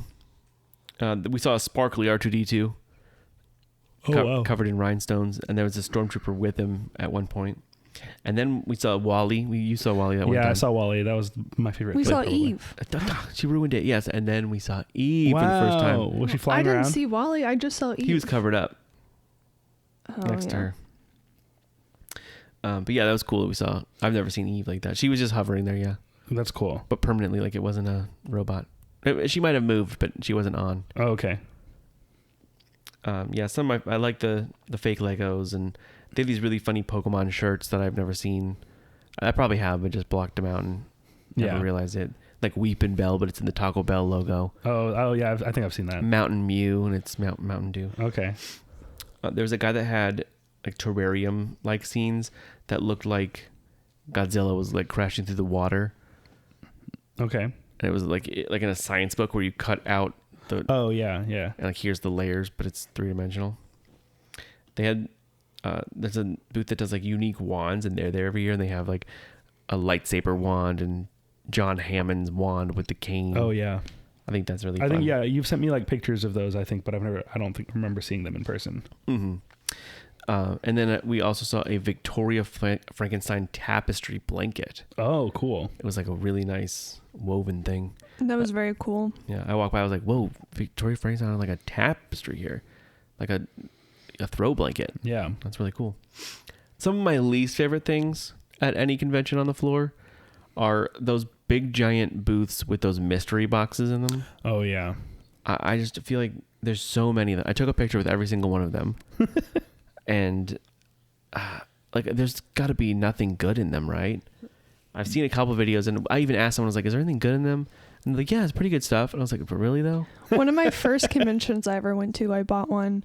It's just junk in there. I think, yeah, it's just junk that people don't really want, and they just socks, stick it in there. And keychains. that's my guess. Socks, a mug, but like a flat, plain mug with a Pokemon on it. Right. But there's something for there's a Terrifier one, there's Pokemon, there's Star Wars, there's every single fandom in one box. How much do you think those things cost? I don't know, they're probably like $50 or $60. Yeah. I no think I way. spent like $50 on it. That sucks. Yeah. I feel like if it was $20, it's like, sure, whatever. Yeah. Here's a box of garbage. It's like Loot Crate. Yeah. But Loot Crate at least had something exclusive in it. Yeah. And my least favorite thing is all the 3D printed garbage. Okay. Not the stuff that people model themselves and come up with cool prints, or like resin print something that's nice quality that they made themselves. Mm-hmm. I'm talking about little dragons that move, Yeah. that are linked together. Basically like little fidget toys. Fidget toys, but were like so bad. Yeah. It really makes me mad that there was at least 30 3D printing fidget toy booths, and someone we know can't get a booth at MegaCon. And they were in Artist Alley. Like there was one of them that was a little version of the same big booth in the main thing. And there's like this. Our friend Dylan could be right here, Right. but it just sucks that not everybody gets in. It's hard to get in to be an artist here. Yeah. But some of the artists I really do like in Artist Alley, Skipper Haas. Yeah. He does a lot of Loved cool. his booth. We love his booth every time. He does a lot of cool, like tiki pictures, and Yeah. he did a cocktail book this year, Oh, cool. and he was explaining it, and he's like, "Yeah, this is like part 1 of 7." Oh my God. I was like, He "Oh, said there's gonna be 7 of them. I think he did." Yeah, I was like, "Oh wow, I can't wait." So Instead of a cookbook, it's a cockbook. mm-hmm. Oh, don't say that. The next one. Too he said, late. The next one he said there was going to be a mock book. Oh, okay. Yeah, Nice. I know he said he was gonna, when he was done, put them all together into one. like a big book. compendium. He said. But I want that to be hardback. Yeah, it might be. Yeah, this one looks like kind of a menu, like at a restaurant. Oh, okay. It's not like a hardbound book, but it's nice. Okay. And the designs on it are really cool. The Coffin Couture guy, he does a lot of cool like monsters stuff. He has a Fang picture frame, and I love that frame. yeah, I've seen him a lot every year. Cremated Plastics is another guy that does 3D printed ride vehicles that he makes himself. Oh, cool. So he models them and makes them. Yeah. But he does them as little coin operated slot machines this year. Oh. Not slot machines, but like you'd see in front of a Yeah. grocery those little, store. Like, yeah, coin rides. but or it's the whatever. DeLorean from Back to the Future or the Scoop vehicle. That's fun. He's also starting to do little mystery guys that are his own design. Theme Park Preservation Society, I've mentioned them before. Oh, yeah. And they did last year. Every year they do this Meldomatic is what it's called. And you buy a coin and you get one of like 6 mystery things. And I'll go through all those later. Okay. If I got any. I did. But they're usually like little relics of theme park things. Like last year you did the keys from the Super Stretch limo. Oh, fun. And like fun things like that. Yeah. Great Scott Design does a lot of tiki stuff. Yeah. A lot of his work is in my tiki bar. Yeah. I commissioned the custom sign. Yes. Trader Kyle's from Great Scott. Yep. He's a fun little guy. Yeah. And then in Artist Alley, someone I was shocked to see was Tim Jacobus, the Goosebumps guy. Oh, yeah. I didn't know he was going to be there. The guy who loves my joke. The guy who loves your joke. I've seen him a few times. That was such a cool thing to me to get my Goosebumps book signed by him. Yeah. Because the artwork is my favorite thing about Goosebumps. And having a few books signed by him was really cool. But then for some reason throughout the main floor, there's just a lot of random celebrities. Like people that were not announced by MegaCon that just show up. I'm like, I feel like they just buy a booth and show up. Oh. Like a lot of the Power Rangers, like here's one random red Power Ranger from the 15th season. Or like one of the green ones. The big comfy couch girl seems to always be there. I didn't realize. Oh. Mrs. Steve from Blue's Clues. Oh yeah, and Jubilee from X-Men. She is? Yeah. Wait, in what The version? animated series. Oh, okay. Yeah, she's the voice of Jubilee. Cool. And then the Polar Express kid, that's Dexter's laboratory villain. Oh. Yeah. Hi, Dexter. I hate that guy. It's me, His- Dexter. I don't hate his voice in Dexter. I hate him in Polar Express. I hate Polar Express. Yeah, He's- Polar Express is terrible. He sounds just like he does in real life. Okay. And I've seen a lot of videos of him at conventions Yeah. doing this stuff. And then I walk by, I'm like, there, and that's how I knew it was him. I was like, oh, there he is. That's Dexter guy. That's Yeah. Polar Express guy. Yeah. And that guy's been doing that since forever. Yeah, he's in like Revenge of the Nerds, I think is the movie. Yeah. He's in some nerd movie and he's a nerd character. I think he's in 1941, a Steven Spielberg movie. Okay. That's bad. It's like one of his only like bad movies. Yeah, that guy's old, and that's why I think it's even more horrifying that they had him play a little kid in the Polar Express. But Because he was probably like in his 50s Yeah. when they did that. His name is Eddie Deason. Yes. How old is he? Mandark is the name of his character from Dexter. Yeah. He is 69. Nice. Nice.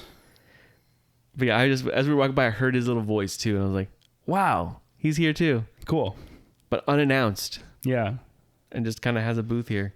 And he's selling 3D printed fidget Yeah, toys. he's selling little dragons that you can put on your finger. Yeah. He's like, here you go. Look, Dexter. Here. And one funny thing about him is that on the last day as we're leaving, as tired as we could ever be, he's parked 3 cars away from us. Cool. As we're leaving, I'm like, oh, there's Dexter guy. Cool. Yeah. Mandark. Mandark. Some of the cosplays from this weekend that we saw that I really liked. I saw Weird Al. Good. That's an easy one too. Easy That's one. so good. That's okay. One of my favorite things is the niche ones that not everyone's gonna do. Yeah. Or maybe you'll see 1 or 2 of them, or it's kind of a simple costume. Be like, oh, whoa, that's really funny. Yeah. Or yes, the combos of the 2 I really like. Did Weird Al have an accordion? Yeah, of course he did. Good. I saw his hair, his mustache, his glasses, and his shirt. I said, "Are you Weird Al?" And I saw in his hand the accordion. He said, "Yes, I am." I said, "Thank you." Yeah. Good. That was cool. Was he wearing checkered slip-on Vans? I don't know. That goes with that look. I'd have to. That's part of it. It was a blur. Okay. We saw a really good Frollo from Oh yeah, from Hunchback. and then he ran into someone dressed like Clopan, and Cool. they got a picture. We watched that happen from the Roosevelt booth. There was a couple. This is the one that I've seen a lot. The lady from Courage, the grandma, Oh, funny. with like a Courage. One of them had a really nice Courage, like that she probably made. Yeah. One of my friends, Tori, her and 2 of her friends dressed like. She's done this a few times. She is, or one of her friends is Magdoll. Oh yeah. The other one is Botanicus, and then she is Orbdon. Yeah. So I got a picture with them. They That look was so freaking good. so Yeah. good. Yeah. Yeah. I've seen a lot of people post pictures of that. Mhm. That's a great Orlando, Oh, yeah. like legendary type of cosplay. Yeah, those are the other ones I really like to see. Is like, oh, specifically from this park. Yeah. Xenon. I saw a Xenon. Oh, fun. Caitlin pointed that one out to me. Mm-hmm. Miss Bellum and Mojo Jojo.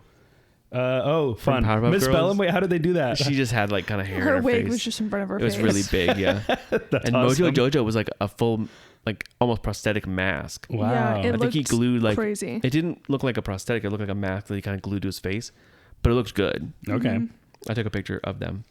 One really cool, another unique Universal one, King Gator. Oh, cool. Good. Yeah, he was in like a gator onesie with big beads, and I was like, "Can I take a picture?" He was like, "Sure." And then the person with him was a float driver, and so she was like the float driver of him. That's awesome. And she's like, "Hold on, let me light him up." And then she turned his lights on, and he had little lights on. That's funny. Oscar the Grouch, like coming out of a trash can. That's cool. But it was like a puppet, really nice puppet. Mm. And then really big Funko Pop cookies, like gingerbread cookies of Spider-Man and Scarlet Witch.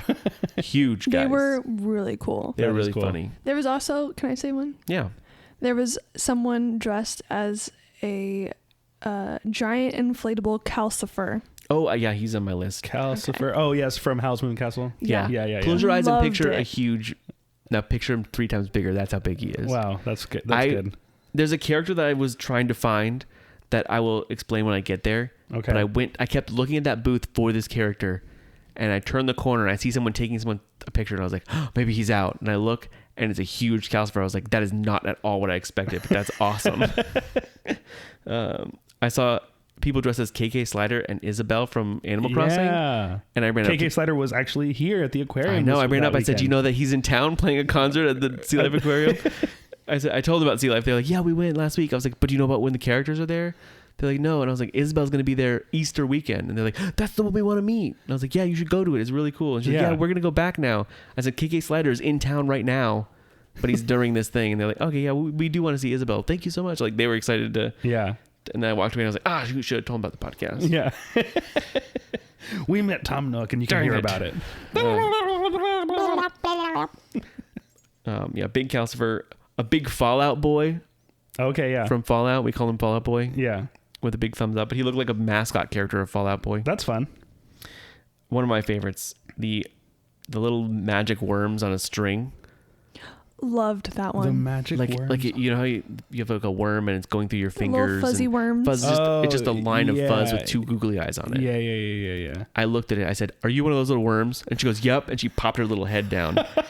Finger worms are what they're Finger called. worms, yeah. Okay, that's fun. And I took a picture. That was really fun. Michael Myers as Mike Myers. Okay. So it's just like Mike Myers with a Michael Myers mask on. Yeah. A like, play on both of them. how are they dressed Austin like Powers. Austin Powers? Okay. Yes. A brawny guy.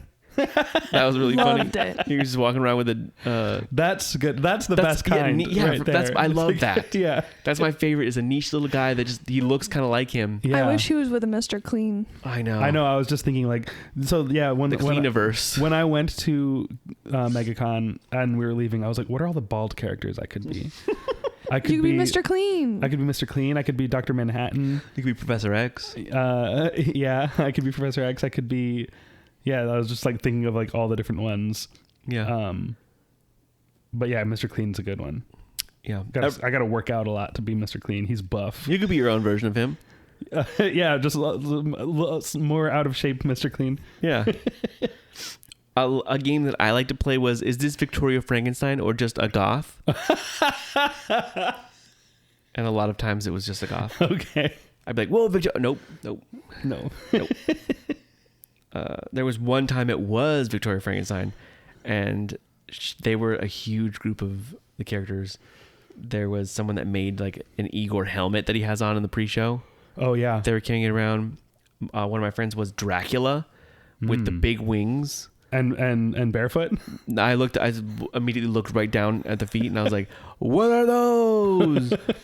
And yeah, no, she was like, no, he found his shoes. He's okay. Yeah. I want to see someone dressed as Dracula, but they're wearing shoes that look like feet. Yeah. So that Yeah, like the Frodo feet. Yeah. Yeah, the Hobbit feet. The Victoria Frankenstein in this group had the big portal, like that, the mirrors that Oh yeah. And it was Frankenstein lighting picks up. up. It was lighting up. It was really impressive. Wow. Who else was in that group? A Bride of Frankenstein, a creature, an Invisible Man. No. I took a picture with all of them. I'll post a lot of these pictures. That No we've taken. Frankenstein. No Frankenstein. Yeah, that's tough. That And one's no tough. brides. Bride of Frankenstein. No Drac brides. Yeah. Okay. But it was a big group, and I don't know if they all knew each other or they just all happened to be in the same space. They did. They were all friends. They were all friends. Okay. Yeah. Okay. I knew that Frankenstein or Dracula and Victoria knew each other. They seemed to be together, like walking around. But I'm glad that they were all friends. Yeah. One thing that we kept seeing is what Caitlin called half punk, Okay. which is one part of Daft Punk. Oh. I would either call them punk, like half punk, or daft. Yeah. Oh, there's Daft or half punk. And we'd always see just one or the other one. Sometimes Oh. both of them, but Were they there together, but they just kept splitting up? no, I think No, there's just they a were lot there of them. but separate. That's why I would say that. Oh, interesting. Yeah. The night in the museum, the cowboy and the Indian, Oh, okay. Yeah. that was cool. Yeah. Um, Owen Wilson and Steve Coogan. Mm-hmm. A lot of the Lorax. Oh. That's a big thing now with the Ashby. But yes, and it was specifically that Ashby's version. of the Lorax. Which is What a is it? TikTok person Okay. that does like funny videos in this onesie. Oh, yeah. Is he the one that goes into like the Home Depot as the Lorax? No. No, that's another guy. This is Okay. a girl. But that is probably part of it too, Okay. where they just make these onesie costumes with the big mustache a big deal. What do you think the top costumes were that we saw? Gladys? Oh, no, we saw a couple. Yeah, there was one Gladys that was really good, and she had a little bell. Mm-hmm. It was very fun. Okay. Are they like from like popular movies and stuff from this year? Popular things from this year. Popular things from this year. Not specifically movies, but Sure. or just in general popular. There was two things that I would say were the just number tell me. one. I don't know. The number one thing that we saw was a lot of One Piece characters. Oh, okay. And One Piece is something we didn't really know about last year. Yeah. And now that I've watched the live action Netflix show, we do like it. Yeah. And every time you're like, oh, there's a piece. I would not have guessed. That's what I like to say is like, oh, there's a piece. Oh, Yeah. there's a piece. But there's, either they just had the hat, the straw hat, or they were specific characters, but there was a lot of One Piece characters. Yeah. And the other big one was the K-pop Demon Hunters. Oh, of course. Yes. Yeah, of course. And I was going to keep a tally of how many I saw, but I stopped doing it. Yeah. Because there was just too many. There was one group that looked really good. They Yeah. had like full sparkly outfits, like legit looking outfits. Really cool. I think one that you maybe should have done, I didn't think about it till right now, would have been a good like unemployed Miss Dr. Seeker. Oh yeah, there was a lot of Dr. Seekers that apparently I didn't see any, but the Theme Park Preservation Society posted whenever they saw a seeker. Okay. But that would have been looking for a job. Yeah. Got kicked out or something. Yeah, he's like looking at, like has a job application or like has his resume. He's like, look, I worked here for a long time. Yeah. I saw one Labubu. One Labubu. Oh. There was a makeup Labubu from Vamp Makeup School. Okay. It was creepy. Yeah. And then there was this worm thing on people's backs that I asked the 55th worm that I saw. I said, "What is this thing?" And he said, "It's from JJK." I said, "Explain more." Yeah, what is that? He said, Jujutsu Kaisen. I was Okay. like, "Okay, thank you." And that's it. Okay. And those are, if we think of more throughout the run of this, but that's our big, longest section that we're probably going to talk about. Okay. I was going to say that was very long. That was day one. Yeah. But I combined a lot of what we saw all weekend into day one of the booths and everything. Yeah. So now we're on day 2, Friday. Yeah. We stopped by the Roosevelt's booth. They had something called the Outpost. Yes. Which was just 4 racks full of mystery shirts that you'll either unproduced shirts or rare old con shirts. I saw one that was Doors. The Monsters Inc. Monsters shirt. Doors. The Floral City of the MCO carpet. Yeah. Very cool. But every time I walk by, it was nothing that I'd care about. They'd put like one of those out every hour or whatever. Yeah, I really want that MCO carpet Me shirt. too. But man, it was very, very rare and exclusive and given out for free last year. I just found out this year. Yeah. Which makes me really angry. It makes me sad. Yeah. To know that it was in our town. Yeah, we could have gotten it, but I didn't know about the event where they gave it out. Yeah. But I'm proud of myself. I did not get a single one of the exclusive shirts. I didn't really care all that much about them. They were really nice, but it's just something I wouldn't need. Yeah. Because there was a lot of other things I could get. And I got the 2, or you got for me. Well, John, a friend of the show, John Lane. Yes, my Dream Jerks co-host, John Lane. Thank you so much. Got me one of the T-shirts, the MegaCon artwork. Which is a shirt that I also waited in line for to get you and could have gotten that day, but didn't realize it until later. Yeah. Because it did say Saturday release on it for some reason, but it was there all weekend. Yeah. So, but I got the 2 exclusive that are like non-IP that have like the MegaCon artwork on the tag. And then the T-shirt and the like reusable shopping bag. Yeah. Yeah.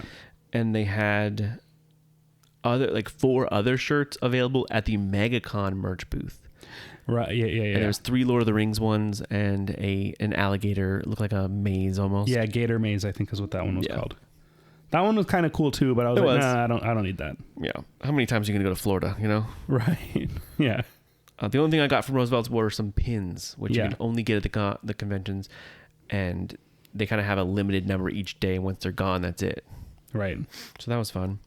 And then our first panel of the day was Ron Perlman. Okay. Yes. Hellboy. And he was pretty cool. He talked a lot about that he says whatever he wants. Okay. He doesn't care what people think. And he usually says that no matter what you say, like half the people will like it and half the people won't. Uh-huh. So at the end of the day, it's just standing up for what he believes in and what's important to him. And he doesn't care what people think. Okay. Does he think things that you... Good things, yeah. You agree with them? Yeah. Okay. I love... He said something about... what did he say? He's like, when they fired Jimmy Kimmel... Oh, yeah. He's like, man, I wish I had Disney Plus so I could cancel it again. He says things like that. Yeah. I know. I couldn't be part of that protest because I already don't have Disney Plus. So I was like, I've been not on Disney Plus since before it was cool. Yeah. And then someone from the crowd asked, this was also the day that Chuck Norris passed away. Oh, yeah. Yeah. And someone got up and asked something about Chuck Norris. They're like, was Chuck Norris passing away today? And from the back of the audience, you just heard a little, what? It made like a lot of people go. Like, I laughed. Imagine coming to a panel. Yeah. And you just hear, Chuck Norris died today. What? But yeah, he talked a lot about Hellboy and like if they ever did another one. He's like, not if, I want another one, but just depends on if they're going to do it. Yeah. So I'd love to see them do a third one with him. I've never seen those actually. Oh, they're fun. Oh, they are some of the best movies. Yeah. Yeah. And Ron Perlman is someone I think I have seen in the past, but every time I'm like, oh, I want to go see him, he cancels. Oh, okay. But it was cool to see his panel. Yeah. Heather Graham was our next panel. Heather Graham From that's who? From Austin Powers, Spy Who Shagged Me. Oh, okay. The second one. Yeah, I've not seen the second one that much. Oh, the first one I know really well, and then the second and third ones I've only seen like maybe twice each. mm-hmm. She's someone that I'm like, I feel like wouldn't go to cons a lot. Yeah. So it was kind of cool that she was there, and she's also in The Hangover. Oh, okay. Yeah. Yeah. And both of these panels were very Q&A where people line up and ask. Hmm. And they were in kind of the smaller one. She had like an awkward little laugh she would do every time someone asked a question. And it felt like she was uncomfortable a little bit. It was kind of annoying. Yeah. But I feel like that she's just quirky in that way where... How was the laugh? Like... It felt just like an fake. uncomfortable forced laugh. Yeah. Okay. Like I have to make a sound.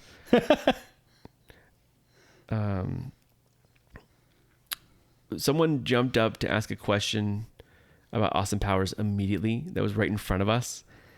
And I mentioned, because Caitlin was like, now who is, every time we'd sit down, she'd be like, who is this? And I'd be like, this is Heather Graham. She'd be like, and what is she from? Oh, she's from Austin Powers. And then the guy turned on and he was like, oh, you're here for Austin Powers too? That's great. Yeah, that's why I'm here. Blasting The song when I wasn't there, but he started blasting the Austin Powers song. But he went and asked a question, and then as soon as she answered, he immediately left. And that was it.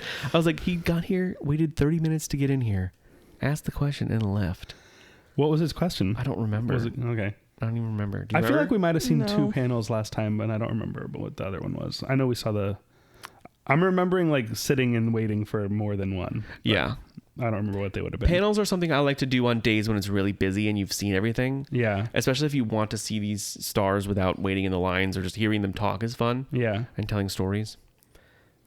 The next panel is probably one of my top of the whole weekend. Okay. And that was the Reno 911 panel. Whoa, that's was fun. very fun. Yes. That's cool. And that was with... Were they all there? Wendy No. McLovin-Covey? Just 2 of them. Okay. Thomas Lennon, who plays I love Lieutenant Thomas Dangle. Lennon. And Cedric, do you know Cedric's last name? No. Who plays Jones. Yeah.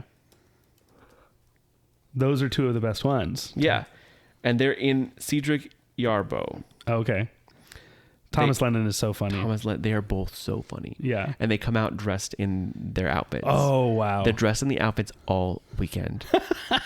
And they come out like cops. Like they announce them coming out and they just like scan the audience and look around like intimidating. And then Cedric walked up and just stood up on the thing. And then Thomas Lennon just kind of walked around the audience and like high-five people and fist bump people. And then he jumped up onto the stage from the floor. And, like pulled himself up. And every time he'd be like, oh yeah, remember when I pulled myself up on the floor and like almost fell? There was someone in the front of the audience that was dressed like Morbius. Okay. But he was like, and yeah, we got Blade right here. And then Cedric goes, that's Morbius.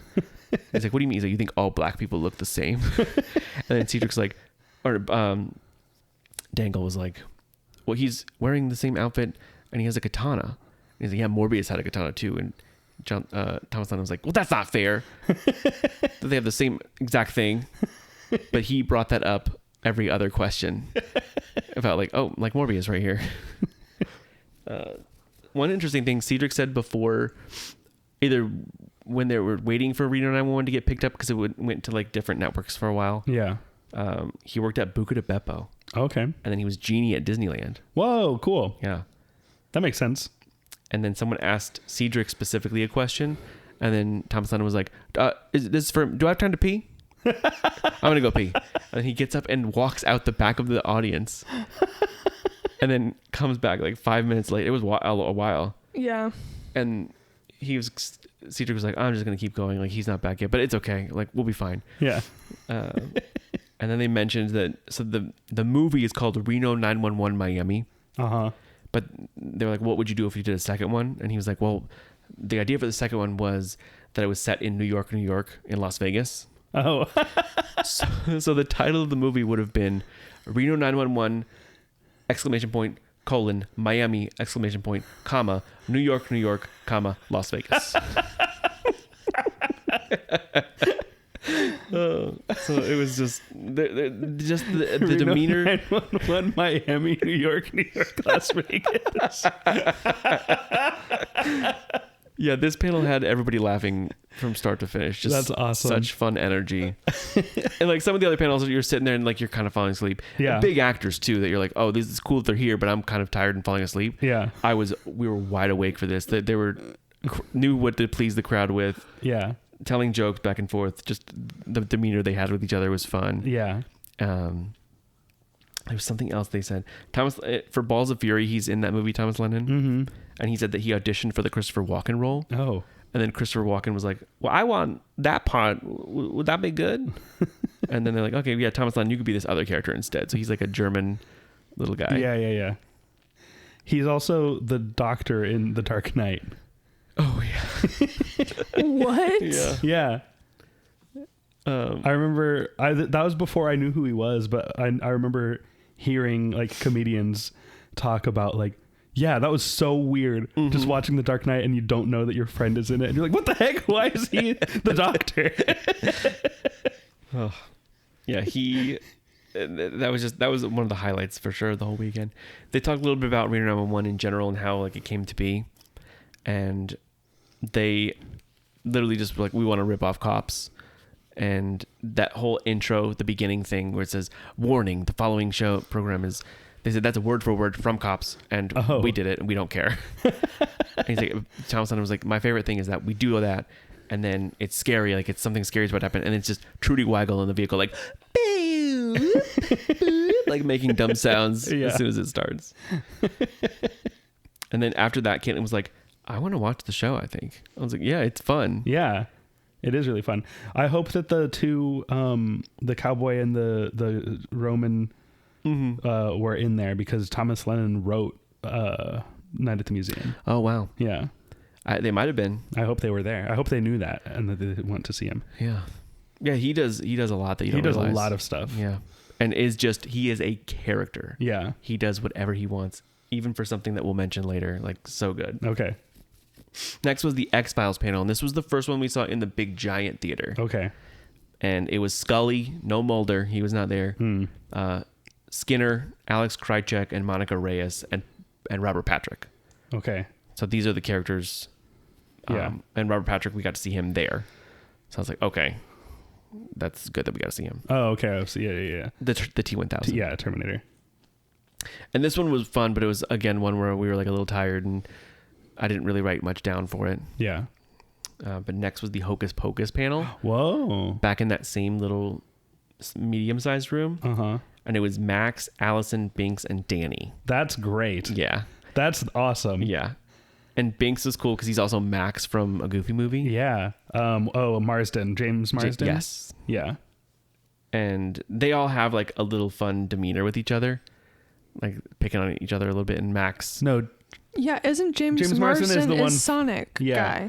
It's Jason Marsden. Maybe. I think that's his name. Yeah, I was like, wait a minute. I know he's Marsden, but I think it's that's Jason. Enchanted and Sonic Man. Yeah. Enchanted and Sonic Man.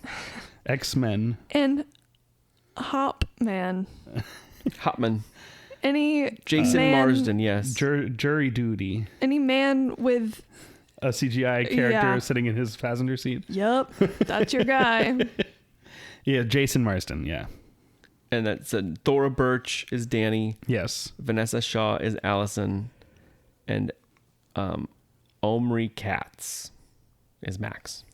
And he loves her yabos. He loves her yabos, and the girl likes saying that. So I was like, that's cool. We get to see her yabos in real life. Yeah. Caitlin did not like that. She's shaking her head. But yeah, it was just fun hearing them reminisce about the movie and to watch like that they actively got to watch it grow in popularity. Yeah. They're like, when you made this movie, do you think it was going to be a hit? And Binks was like, a Halloween movie that released in July? Yes, we definitely thought it was going to be a big hit. And he said, no, we realized, like, when did you realize it was becoming more popular? And he said, this is Binks. He was like, every year I'd go into Spirit Halloween, and every single year the Hocus Pocus section would start to grow, and then become an aisle. And I was like, okay, I think it's become more popular now. Yeah. And then after that, we did the Helen Hunt panel. Well, cool. Okay. Yeah. And I really wanted to ask her about the Twister pre-show. Yeah. Because there's rumors that she was mad at Bill Paxton. Yeah. And that's why they're on separate screens. Yeah, they refused to film together. They were not in the same filming place. But I didn't want to be rude because he passed away. Yeah. And we're like, hey, the guy that died, were you mad at him? Do you still hate Bill Paxton even after he's dead? Yeah. And every time someone would mention Twister, like a thing about, they're like, how are the stunts? I would lean over to Caitlin and be like, they chipped blocks of ice at us and flung them out of it 50 miles an hour. Yeah. They threw a semi full of gasoline in our faces. That's from the Twister pre-show. Yeah. They called it the finger of God. An F5. Someone asked if she had ever been on the attraction. Oh, nice. What do you think? No. She has never been on it. Yeah. She did not get the chance. That's too bad. Yeah.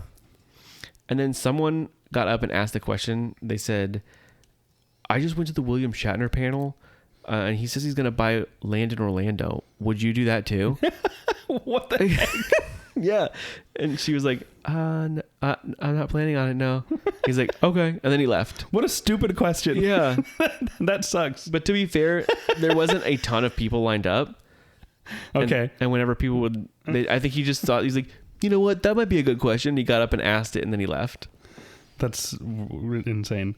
Yeah, if like there's no line to ask a question, people just get up and they're like, I don't know. Like, What's your favorite color? What do you order at your favorite restaurant? What's your go-to McDonald's? Yeah. Yeah, there's only been a few times where I've asked a question. In the Brendan Fraser panel years ago, I was dressed like the Mummy. Like Reggie from the Mummy. Oh, okay. And I wanted to get up and ask him. So at the end of that, he says, that feels good. Right. In the yell when he's saying I should have gotten my cup of coffee. Yeah. And I wanted to ask him that. And by the time I got up, the line was long. Yeah. So I was like, oh, well, whatever. And we sit back down. And the first question asked was, in the end of the Mummy ride, you yelled, that feels good. Why did you do that, or was that scripted? And he said, what? What are you talking about? And she goes, you say that feels good at the end of the ride. He's like, I'm going to be honest, I have no idea what I said at the end of that ride. I just know that we recorded it, and if that's in there, then yes, I said it, but I don't remember that at all. I'm sorry. He's like, we shot that back to back with other things, so yeah, maybe. So that would have been my answer that I would have gotten. I did ask Wayne Knight, who plays Dennis Nedry, a question at Scaradise, I believe. Do you remember what I asked him? Oh, no, I don't. Yeah, we have it recorded somewhere. But his line wasn't super long, so I was like, I'll ask him something. That's kind of fun. Yeah. But then she also said that a lot of people at her booth would like come up and tell her that they became storm chasers because of her. Oh, wow. And she's like, oh, that's scary. And then a lot of people would say scientists, and she's like, oh, good. Yeah, that's good. better. And then I believe, yes, our last panel of the day, I think right before we go to a break, Yeah. is the Alec Baldwin, the Baldwin brothers panel. Okay. So Stephen and Alec Baldwin. Cool. And I don't really know Stephen Baldwin, but I know Alec Baldwin from 30 Rock and Beetlejuice Yeah. and The Cat in the Hat And SNL. and The Boss Baby. Yeah. So I was like, oh, I think that'd be fun to see. And there's a lot of controversy with Alec Baldwin Yeah. where like he shot somebody on the set of a movie. Yeah. But I don't think that was really his fault. No, yeah. It just really sucks, like what happened, yeah. and like now it's a controversial thing. Yeah. And like he picked up the prop gun, and it was a real loaded gun. Yeah. I feel like he did not do that. No. Well, yeah, he didn't mean to kill anyone. No. Absolutely not. But now it's kind of like a oof. Right. Should we do this thing? Yeah. But he talked a little bit about 30 Rock. He talked a little bit about not a lot about Beetlejuice. And the panel, the moderator host was like, if you guys are, he said a lot of interesting things sometimes, but he said, if you guys are good, I'll do a cartwheel for everybody. And I was like, oh, if we're good, like don't mention that he shot somebody. Like, yeah. I think that's what he really meant, and he didn't want to say it. Yeah. But as soon as I'm like pretty close to where the microphone is, so I can hear the people behind me talking before they say something. Yeah. And the one guy goes, oh yeah, we should talk about Rust, which is the movie. Yeah. And I don't think the movie was ever released, was it? I think it was. It was? I think so. I don't know. I thought it Was not. I don't think it was. I'm not sure. Yeah, I think it was released. Someone asked about a Boss Baby quote. Like, could you say something from Boss Baby? Mm-hmm. And the moderator was like, okay, if you do want to hear something from Boss Baby, you're more than welcome to stop by his booth. Like, he's charging to say quotes from the movie. Oh. If you want to hear that. So that was kind of interesting. Yeah. He didn't say that exactly. He didn't say. What did he say? He said They're charging at the booth if you do want to hear a quote from Boss Baby. He's not going to do it right now. If you want to take a selfie with him, it was kind of like implied that he'll, like, as long as you buy something from his booth, then he will do it for you. Yeah. Not that, like, you pay him $20 and he'll say a line. Yeah. So you buy something, get a free Boss Baby quote. Yeah. Was his deal. But basically he said a few times he's not here to do that. Right. At this panel, we're here to talk. Yeah. And then later on, a kid went up and asked, and he's like, Boss Baby's my favorite movie. What's your favorite quote from the movie? so he kind of tricked him. Yeah. And then I think, what was the line that he said? I have no idea. He said a Boss Baby line there, and he did it in the voice. Yeah. Everybody cheered a little bit. To me, it's not a voice. It's just his him voice. talking. Yeah. So, like, it's not. It is just his normal voice. It's not Yeah. anything special. He's But I just want to hear him say speaking. that he would kill for a California roll right now. Yeah. Or like, does he say like, cookies are for closers? Or Yeah. is That's Yeah. the line from the movie and also the Saturday Night Live. that, yeah, the sketch. elf sketch. Yeah. But that's from a movie he's in, I think. Yeah, Gary Glenn Ross, Sure. I think. But overall, it was a pretty fun panel. And like him and his brother were bickering back and forth. And that was funny. But to end it on the last question, Oh. a girl asks right behind us. And every time they'd ask, I'm literally right in front of the mic, and Alec Baldwin would just be looking, and he'd stare off into the distance, and I feel like he was staring at me. And I like look left and right. I'm like, is he looking at me? Okay, all right. But then he'd look at the people, and I'm like, is he looking right at me? I don't know. But she said, could you please do a line from the Boss Baby? And then the moderator was like, no, sorry. Like, we literally just said that. And then she said, what the heck? Aren't y'all rich? What? Like, can you just do it? Like, this is my favorite movie, and that I grew up with this movie. Can you just do it? And then it like got chaotic, and everyone went, like the buttholes all clenched throughout the entire audience. Yeah. Like, what is going to happen right now? Yeah. And it was kind of, I like grabbed my phone to like record it. Like, this is so cool. They're about to fight. And Alec Baldwin got a little snippy, and he's like, no. I'll say, he's like, were you not in the room 5 minutes ago? And she's like, I was, but can you say something else? And he's like, I did the quote. I did a quote. And they just like started going back and forth for a minute. And yeah. That. But the she nerve. was just so She was rude. She Yeah. was really, yeah. There's a way to do that without doing it that way. Yeah. And to Who say- raised you? Yeah. Like, come on. That's crazy. To say, aren't y'all rich? I'm sure he didn't do a cartwheel. Well, then the last question on the other side, they're like, since that was our last question, we'll do one more. Yeah. And it was a kid, and he was like, can you just do a cartwheel? I was going to have a different question, but could you please just do a cartwheel? And then he says, oh, I'm sorry. Like, did you not hear the rules of what we were going to do? And Alec Baldwin was like, what is he talking about? And he was like, oh, I said if everyone was good, I'd do a cartwheel. And he's like, no, we want to see it. Do the cartwheel. Wait, who was going to do a cartweel? The moderator. Oh. Yeah. So then the moderator was like, I thought it was that Alec Baldwin was going to do a cartwheel. I was like, that's insane. no. So the I moderator. don't care about the moderator doing No, a me cartwheel. neither, but he did it. Okay. And then they left. But we were like, wow, what a way to end the day. That's crazy. Yeah. All right, but there's still 2 days left. Yeah. And I think now is a good We time got to take a break. to take a break. We'll be right back with more MegaCon. Yeah.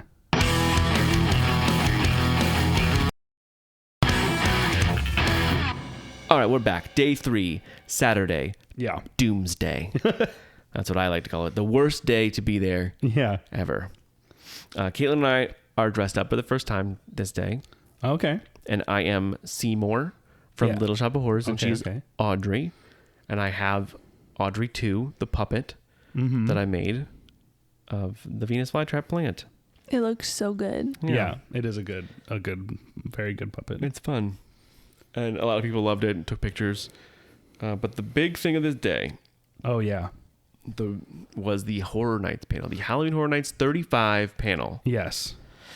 And I've been freaking out about it. I'm like, oh, we should get there. Like, we should wake up at 5 a.m. to go to this thing. Because the traffic to get there is horrible to get in. It could take 2 hours to just park your car and then another 30 minutes to walk in. Yeah. I think if we were at the other lot, then all of your parking fears would have been true. Yeah. But this lot, it was fine. This lot was a breeze. That's why if it was the other lot, I'd still find a way to hack it and not pay that money to be in the bad lot. Yeah. But because it's this lot, it's so good.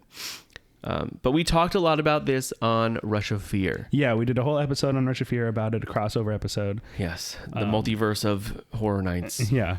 So I'm not going to really talk about it that much. But if you want to hear fully detail what the experience was like, I would say head over there to hear the full breakdown. Yes. So that saves us about 45 minutes here. Yeah, absolutely. But we got there and at like 8 o'clock in the morning, and we get in line for the panel. There's not many people in line, and we're there for like 30 minutes, and a security person's up there with us. But then in the 30-minute mark, another security person comes up and she goes, "Everyone up here needs to leave." And we were like, "What?" She's like, it's not open yet. You need to go downstairs to where the entrance is to scan your badges in. You cannot be here. This is loitering. And we were like, "What? No, we're in line for the thing." I asked the day before, "Can we just go right to the panel?" They said yes, because they scan your badges at that entrance. Yeah. So it is an entrance. And I was like, I'm not leaving. I'm just going to wait and see what happens. Yeah. So half the crowd left. They'll pull me away from here in handcuffs. Yeah. Arrest me then. That's the only way I'm leaving. Yeah. But I said, yeah, she's not a real cop. She just works here. Yeah. Yeah, fair. Even the day before at the X-Files panel, we were a little late for it. And as we're walking through to get to the X-Files panel, the MegaCon people are like waving us the correct way. And they're like, "X-Files this way, X-Files this way." 3 people said that. And then I get to the door and there's a security person there. And she's like, "Where are you trying to go?" I was like, "Oh, the X-Files panel in here." She goes, "That's at 4. I was like, "What?" She goes, "That panel is at 4 o'clock. I said, "No, it's 15 minutes ago. We're 15 minutes late." And she goes, "Sorry, that's at 4. And then the 2 MegaCon people inside the room see me and they come out and like, "What are you looking for?" I was like, "X-Files." They said, "Yeah, you're good. Come on." And the lady was like, "What the heck? I didn't know that." So like, they just don't tell anybody anything. No, lack of communication is insane. It's bad. And it's always this way. Yeah. There's always just groups of people telling groups of people different things back and forth. Yeah. And that's why I was like, I'm not leaving, because the lady yesterday didn't know when the X-Files panel was, and it was happening at the door of the panel. Yeah. After I passed 5 people telling me that it was this way. So get a real person over here, and then I'll leave. Yeah. But then within like 15 minutes, half the people that went downstairs, half of those people went back up and got back in line. They said, "No, they're telling us to come up here. We're staying up here." Yeah. And the lady was like, "Absolutely not. You need to leave. This is not open." And then the MegaCon lady came over, like rushed over, and she's like talking, like whispering, blah, blah, blah. And then I just heard her saying like, "They are allowed to stay. They're allowed to be here. It is okay. We'll just line them up this way. Like, they don't need to go downstairs. It's fine." Yeah. And then I'm looking at the lady crossed arms like, "Where's our sorry? Yeah. Do you have something to say?" And she didn't say anything. She just walked by and stood at the door for the rest of the thing. And I walked in. I was like, Am I allowed to be in here?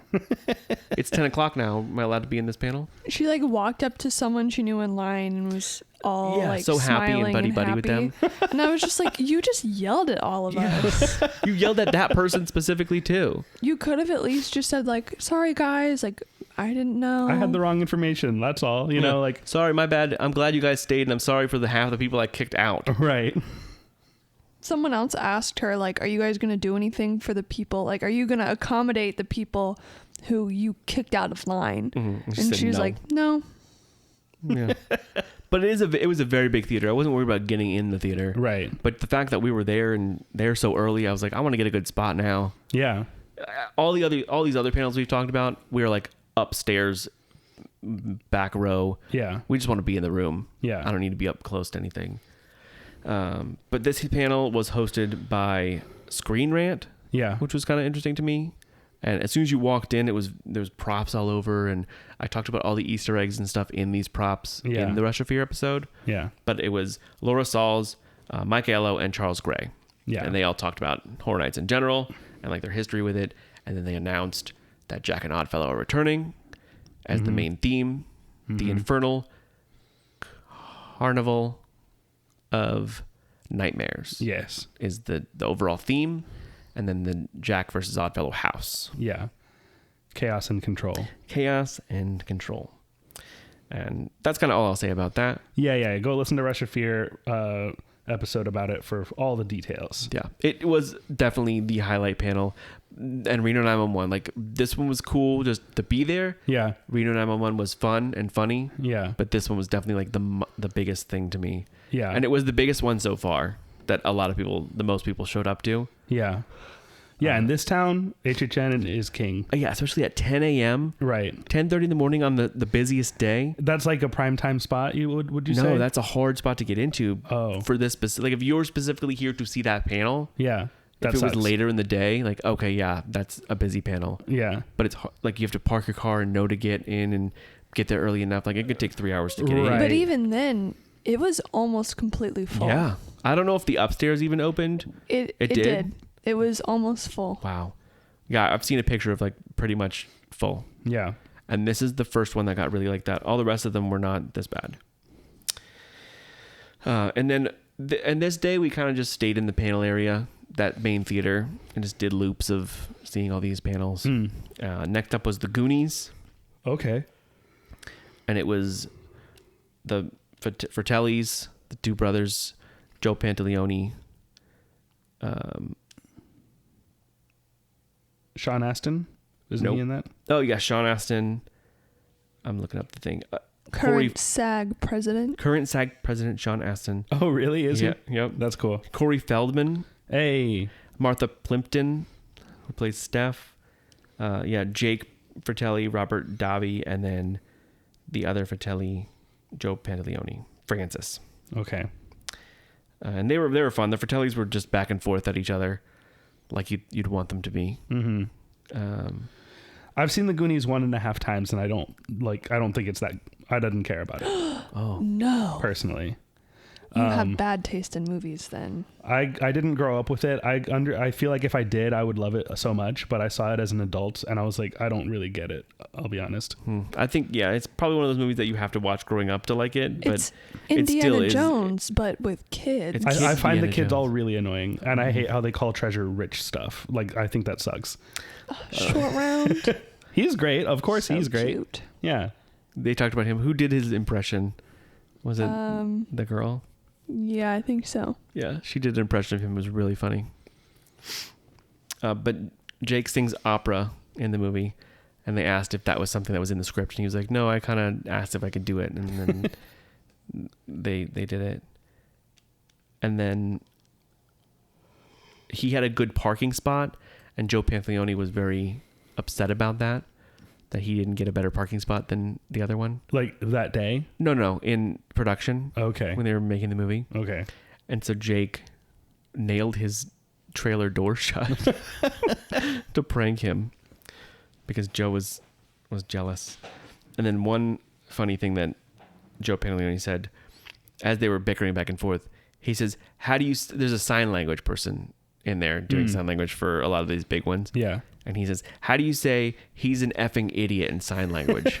And he looks over and she does it to him, like, and says it. And he goes, there you go. There you go.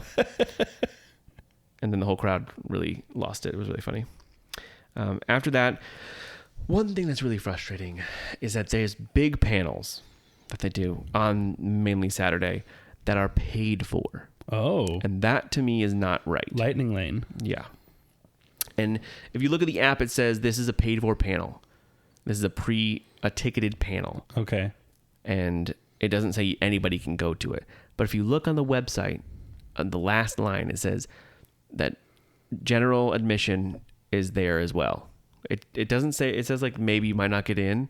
Okay. But you can buy the ticket for $65 or just wait and get in it. Like a standby. Yeah. So we did that for all these ones, just in case, like, what if we don't get in, whatever. Yeah. And the first one of the night for that was Orlando Bloom. Oh, okay. And we got in. It was fine. Nice. We were in the row that we like to be in up on the balcony. Yeah. I don't need to be close. Orlando in Orlando. Orlando Squared. Yeah. And this is one that was, like I said, was a cool person to see, but we were a little tired and weren't 100% paying attention just because there was so much going on. Yeah. And we had gotten there really early to see Horror Nights. But one thing that stood out is when he was saying when they were filming Lord of the Rings and they first got to New Zealand, the producers were like, all right, there's a lot of fun things to do in New Zealand, a lot of cool stuff. Don't do any of it. Like, there's skydiving that they want to do. Oh. Like, you're not doing that. You're just going to be here. And you don't need to do all these crazy, dangerous things while we make the movie. And then after that, the fire alarm went off. Oh. In the main show hall. And no one did anything. And we were like, is this fake? Is this real?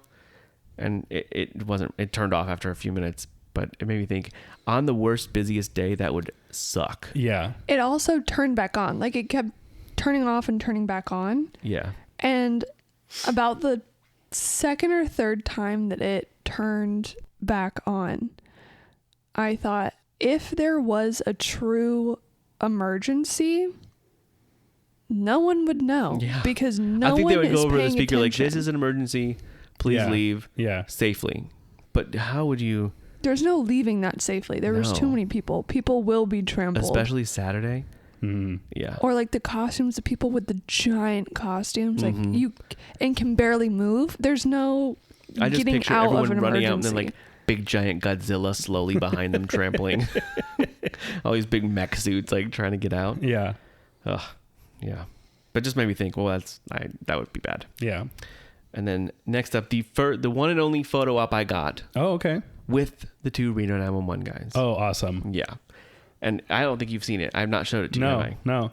So we got there. I'm in the line and just watching them interact with everybody. And like, they run the show in this photo op. They do whatever they want. He had someone put his leg up. He puts his leg up on people. I walk in and they're like intimidated, like cops, you know. And I'm gonna send you this picture right now. Okay. So that you can get a live reaction. Yeah. To what they did to me. I'm excited. And of course, I will post this picture with our collage. Okay, opening it now. And so I walk in and Dangle like flips me around and makes me look at Cedric. He's like, all right. And then Cedric's like, we're intimidating him. He goes, oh yeah, we're intimidating. I'm going to pat him down. And then he jumps down. He grabs my waist like he's patting me down. Yeah. And then Cedric is staring at me scarily. And then I'm staring at him like I'm scared. And Cedric is holding a gun. He's holding they have guns.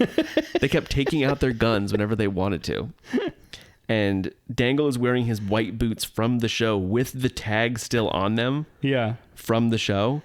And that's what Caitlin she knew the TikTok of it, which is, what is it? New boot goofing. New boot goofing. Yeah. And that's from the show. And even in the panel, they were like, are you wearing the boots? And he like tried to pull his foot up on the table, but he couldn't. Yeah. But he always does that. He pulls his foot up and throws it on the table with the boots on. That's really good. But that was the highlight.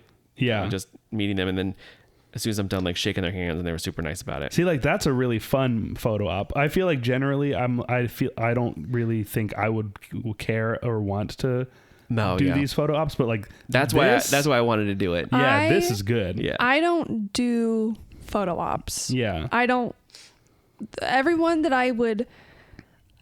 Every actor I really love, I don't want to meet them because I'm scared of them. It's like, I think a healthy, respectful fear. Like, I never, ever, ever want to meet Harrison Ford. Yeah, I love him too much.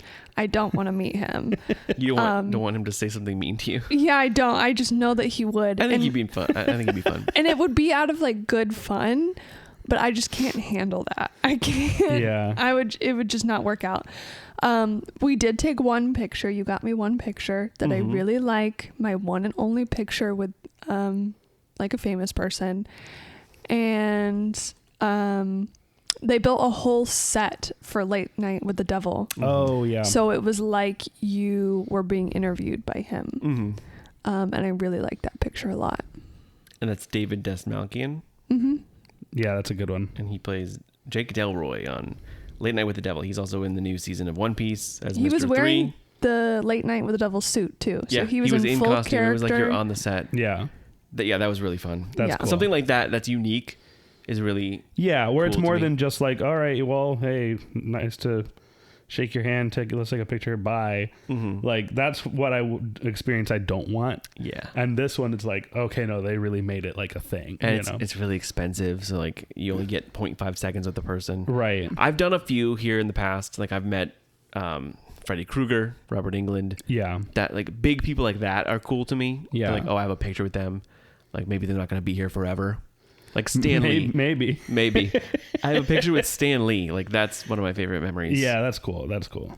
Even though I just walked up, put my arm on his shoulder, and that was it. You're right. I have that forever. The worst to me was the year MegaCon, like COVID MegaCon, where they like had the there big was like the glass. glass divider. Yeah. And I like have friends who really love Lord of the Rings, and I saw them take a picture with the hobbits, but it's just like the four of them sitting on one side of a glass and then my friends sitting on the other side. It's like, this could have just been photoshopped. Yeah. Like, this isn't a picture with them, But it's a picture next to them. They could have been cardboard cutouts. Yeah. it is kind of like unique. Like that is a story. Like I now they guess. can their That's a future $200 story. That's a grandkids $500 story. can look at that picture and be like, you lived through this. Like that's a crazy thing to live through. So yeah, the only proof of COVID is this picture I took with the four hobbits. I got COVID. I went to COVID, and all I got was this stupid picture with the hobbits with a big wall in the middle. Yeah. Well, yeah. I'm glad that it doesn't happen that way anymore. Me too. That's the worst. The next picture is the other celebrity I was trying to find that whole weekend, and I'm sending you the picture right now. Okay. And as I'm walking out, I see the booth open. I said, "Where is he?" And she said, "I said, is he here tomorrow too?" She said, "No, he's only here, and he's just kind of wandering in the hall out there, and you have to find him." And I was like, "Okay, but I was like, he wasn't here yesterday. I could not find him. This booth is always closed. Where is he?" Am I looking? Yep. Oh, And it is Captain Underpants. yeah. A big inflated inflatable Captain Underpants from like the Scholastics. Like it's him. And they had a Captain Underpants booth because he has a new manga coming out, manga. Oh. So I got you one of the free mangas they're giving out of Captain Underpants. That's going to be a full manga. Oh, how weird! The first epic manga. Captain Underpants, the first epic manga. Manga Muski Mickey Mouse. And then I also got you one more thing that I'm gonna have Caitlin hand you Okay. from the same booth. Oh, she threw it. It's on the back. I wish she would have just not done that. Oh wow! It's the Hypno Ring. The Hypno Ring. Wow, Yeah. that's cool. That's great. I walked up and I said, "Okay, where are the rings too?" And she goes, "Here you go." She knew I knew about the Hypno Ring because it was Yeah. all over.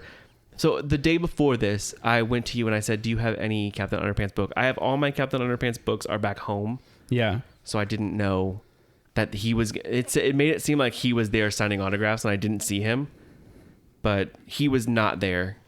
It was just a booth set up for this manga and promoting it, and Captain Underpants was just kind of walking around. Now, normally manga is you read the pages backwards, right? Yes.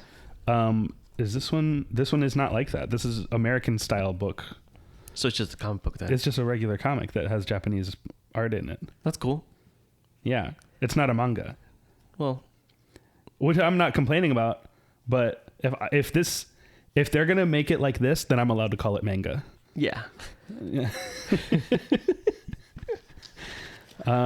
This is very cool. Yeah. This is very cool. Okay, so what else about Captain Underpants? That's it. They were just like, Yeah, that's right. Because you wanted to take one of my books. yes. So I let you borrow my hardcover full color copy of the first Captain Underpants book to get signed by Dave Pilkey. Yes. And because on the thing I saw, as we were leaving like the first day, it said, "Dave Pilkey's Captain Underpants, come find the booth." And I read that quick. I was like, "Oh, he's here?" Because I know he does stuff like this. Oh. I want to get this signed by him, but I don't have a book. And I was like, "How quickly?" I was like, "Do you think you have a book? I'll buy one on eBay that'll show up in a few days." And you're like, yeah, that's fine. Because how cool would that be to have a Goosebumps book signed by Tim Jacobus? Yeah. And then Captain Underpants signed by Dave Pilkey. Like, Yeah. those are two big ones for me growing up. Right. But it wasn't actually it was Dave Pilkey. not It was him. Captain Underpants. it was there. Scholastics that was there. Okay. And they had a tiny booth that was closed 98% of the whole convention. That just one lady was sitting in handing out these books and hypno rings if you ask specifically for the rings. Yeah. Because on that post, it also showed this picture of the manga and the hypno ring. Yeah. They like stop by for free goodies Yeah.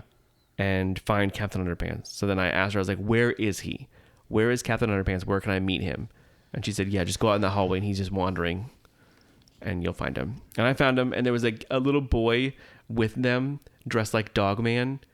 And he was handing out these little mangas to people. Yeah. But he was like so quick, like trying to give everybody one. It was so fun.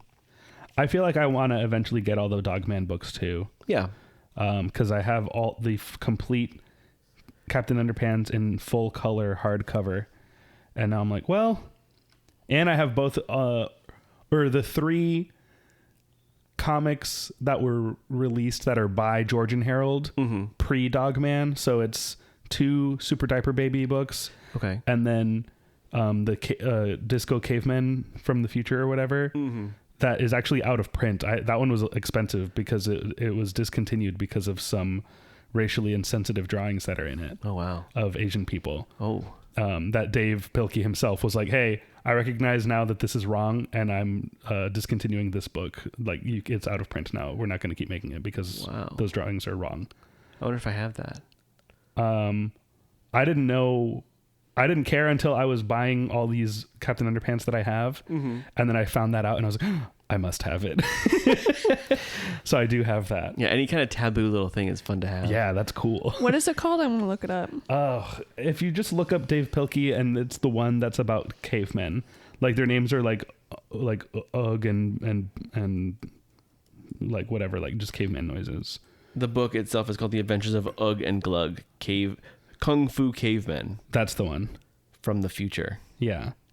So the book itself, they didn't redo it. It's just kind of gone. No, they just discontinued it. Yeah. So this whole book is gone. Yeah.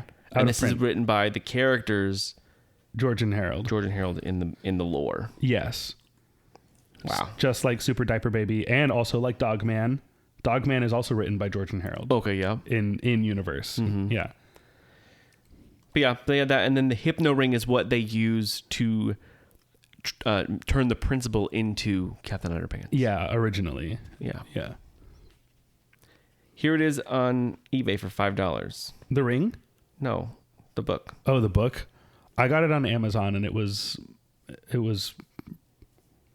like super expensive. It was probably like $28 or something. But it's more than like the other books were. Yeah, yeah. The other ones Like are like $10. $12. Yeah. Well, how much is the Captain Underpants? $5? No, I was kidding. From Arrested Development. Oh yeah. It's just a banana. How much could it be? $5. Go see a Star Wars. All right, next panel. John Cena. Uh-huh. I only saw this because I like the Peacemaker show. Yeah. And this was another paid for panel. Okay. I was like, if I don't see it, whatever. Yeah. But let's wait in line because we don't want to go on the floor because I'd rather be here Yeah. than on the floor with all those millions of people running into me. And I think it had just started when we walked in. That's the downside to these big panels in the theater room is that they have to get everyone out and then back in. And by the time they do, it's already started. Yeah. He didn't walk out though. No, because it was already started. No, like he didn't walk out until we saw him walk out. Oh, that's true. It had just started. So yeah, we saw him walk out. Okay. But he seemed very stiff and like you don't know if like, oh, is he going to be mean? Like I can't tell. He did seem like He seemed kind of heard mad. that he is so nice. Yeah. He's one of Yeah, the I was gonna nicest say, guys. But the way he's he famously walked very nice. out, I was like, oh, is he mean? shoot. I Yeah. was like, has everything been a lie? He seems really pissed off. Yeah. Well, that's why it was such a big deal when like in wrestling he turned heel and he was like the bad guy. Yeah. And it was like one of the I don't know wrestling. Me neither. I don't know his character in wrestling. All I know is that like he is and this was explained to me after the fact, where like John Cena turned heel and like the wrestling world exploded of just like, I can't believe this happened, because I guess he has the most like Make-A-Wish visits of any person ever. Yeah, he holds the record. Yeah. And like he just is so nice and will do like whatever he can for like. He literally does not want kids because he says he takes care of so many other people. Yeah. That he doesn't want kids because he feels like he won't be able to give them the proper care that they would need, because he loves caring for other people so much. Interesting. Wow. He wasn't even going to get married. I remember he was on like a reality show. They tried to do like the Osbournes, but for John Cena and wrestling, I think. Okay. So he had a reality show a long time ago, and he was dating this lady, and I only remember this fight that they got in, that like she wanted to get married so bad, and he was just like, no, like I'm very firm on never getting married and never having kids. And then they broke up because of that, and now he's married. Yeah. Okay. Well, anyway, he seemed mad. Yeah, and he didn't have a moderator. It was just him and a microphone. That's crazy. And they're lined up. People are lined up to talk to him. And he seemed very stiff. But yeah, no, he was not mean at all. And there was a lot of... someone asked like about a WWE question. And he was like, oh, this what I'm about to say is going to make headlines. Like, you're going to see it on the news tomorrow, but I'll say it. That I have a way of making things for WWE, like being a part of WWE still. But like by making different things. And he didn't go into detail, but he does want to continue something with WWE. Okay. He even said it himself. He's very good at deflecting questions he doesn't want to answer. Yeah, he said, if I don't answer it, I'm not going to answer it. But still giving a very good, thoughtful answer. Right. Even though he doesn't directly answer your question, he will answer it in a different way. Right. He's also very direct and very intentional in what he says, Yeah. but in the nicest possible way. He's not a jerk about it. Yeah. Like he's not... I mean, not that Alec Ball was a jerk about it, but if someone said something snarky like that to him, I think he'd pretty much just brush it off and not snark back at them. Yeah. But I saw he said that like, oh, this is going to make headlines. Like, I have something to do with WWE again. And I just pictured Inside the Magic the next day saying, breaking news, John Cena to return to WWE. Yeah. I think he was also really stressed out because the first thing he said when he walked out on stage was, I don't like to keep people waiting, and my line was too long signing autographs, and there are people waiting for me to finish signing their autographs, and I feel bad about it. Mm-hmm. So he said, they told me I get 40 minutes, so you are all going to get the 40 minutes, and when that time is done, I will be gone. Okay. And that will be it. And he kept checking his watch. Yeah. Like, he was very on top of his own time. And at the same time, like, I want to get through these questions. Let's try to kind of rapid fire go, and I'll answer them. His line was the longest line for people getting up to ask him questions all weekend. Oh, yeah. The line was literally out the door. Wow. Mm-hmm. In a full theater. Like, picture the aisles of a Broadway theater. Yeah. And, like, one's all the way full to the door of the theater. Yeah. Like, very full. And there was a Peacemaker in line. And I kept watching him go closer and closer. I was like, I really want to hear his question. Yeah. And every time there was a WWE question, I kind of like, all right, phone time. I get to plan the rest of my day. But it was still fun hearing him talk about anything. Yeah. And a lot of people were very, like, saying emotional things to him. Yeah. Like Trauma dumping. Trauma dumping. Two big ones. The first one that MegaCon actually posted already that day. He said that and John Cena's up there very cold, has the microphone in his hand, and he goes, I was diagnosed with cancer. John Cena's okay. Like, that's what he's like, I was diagnosed with cancer. Okay. Yeah. I beat it. Okay. It's coming back. Okay. I might die soon. Okay. Literally. The way he was saying it, I was panicking. I was like, oh my God. I was like, he's gonna I was like tensing every time he said okay. I was like, oh my God, what's he gonna say? Yeah. He's like, and it's come back. I might die. He's like, and that's 40 minutes. All right, bye. Bye. Yeah. So sorry. Hopefully it's not in the next 2 seconds. But then he said, I tried to, your line was so long I couldn't wait for it and I needed to be gone. Is there any way I could just get a hug from you? And he goes, of course. Yeah. And then he walked down, immediately hugged him, and the whole crowd cheered, and me and Caitlin look at each other, tears in our I'm eyes. sobbing. Yeah. Yeah. I'm like, this man is dying, and all he wants to do is give John Cena a hug, and he was like, okay. Yeah. And I was like, and who is he hugging? You can't even see anybody there. Yeah. I bet he regrets that so much. Who? John Cena, the "you can't see me" Oh thing. no, No, I he think he loves thinks it's it. funny. Really? I'm He- sick of it. I hate those jokes He now. has I think it's funny. the shirt that was all over the convention was the letter on the backs of the shirts. It was UC with a giant cross over it. Right, Ghostbusters red circle. Yeah. Mm-hmm. And then me. Okay. And that was his shirt.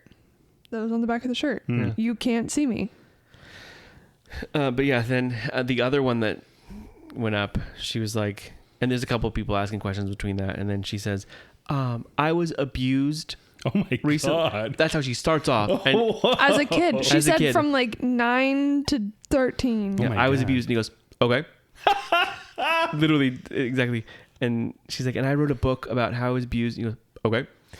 And you were in the book, like I talk about you and how like you got me through all this in the book. And is there any way you would just read the book? Like my if God. you don't, you can just take it. And he goes, okay. Yeah, I will read the book. I'm gonna come down there and grab it right now, actually. And he walked down there and grabbed it. And then she was like, "It's also got a hug," and then boom, hug. Yeah.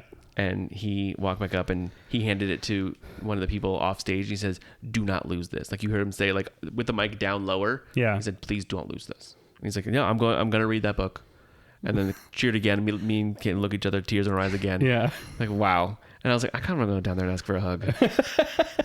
He's like, you just get down there. He's like, so I don't care about who you are at all. Okay. I care a little bit about you. I said, I feel like I would want to go down there and be like, hey, can you crack my back? I feel like oh yeah. I feel like you'd be really good at that. Yeah. I don't no other Okay. questions.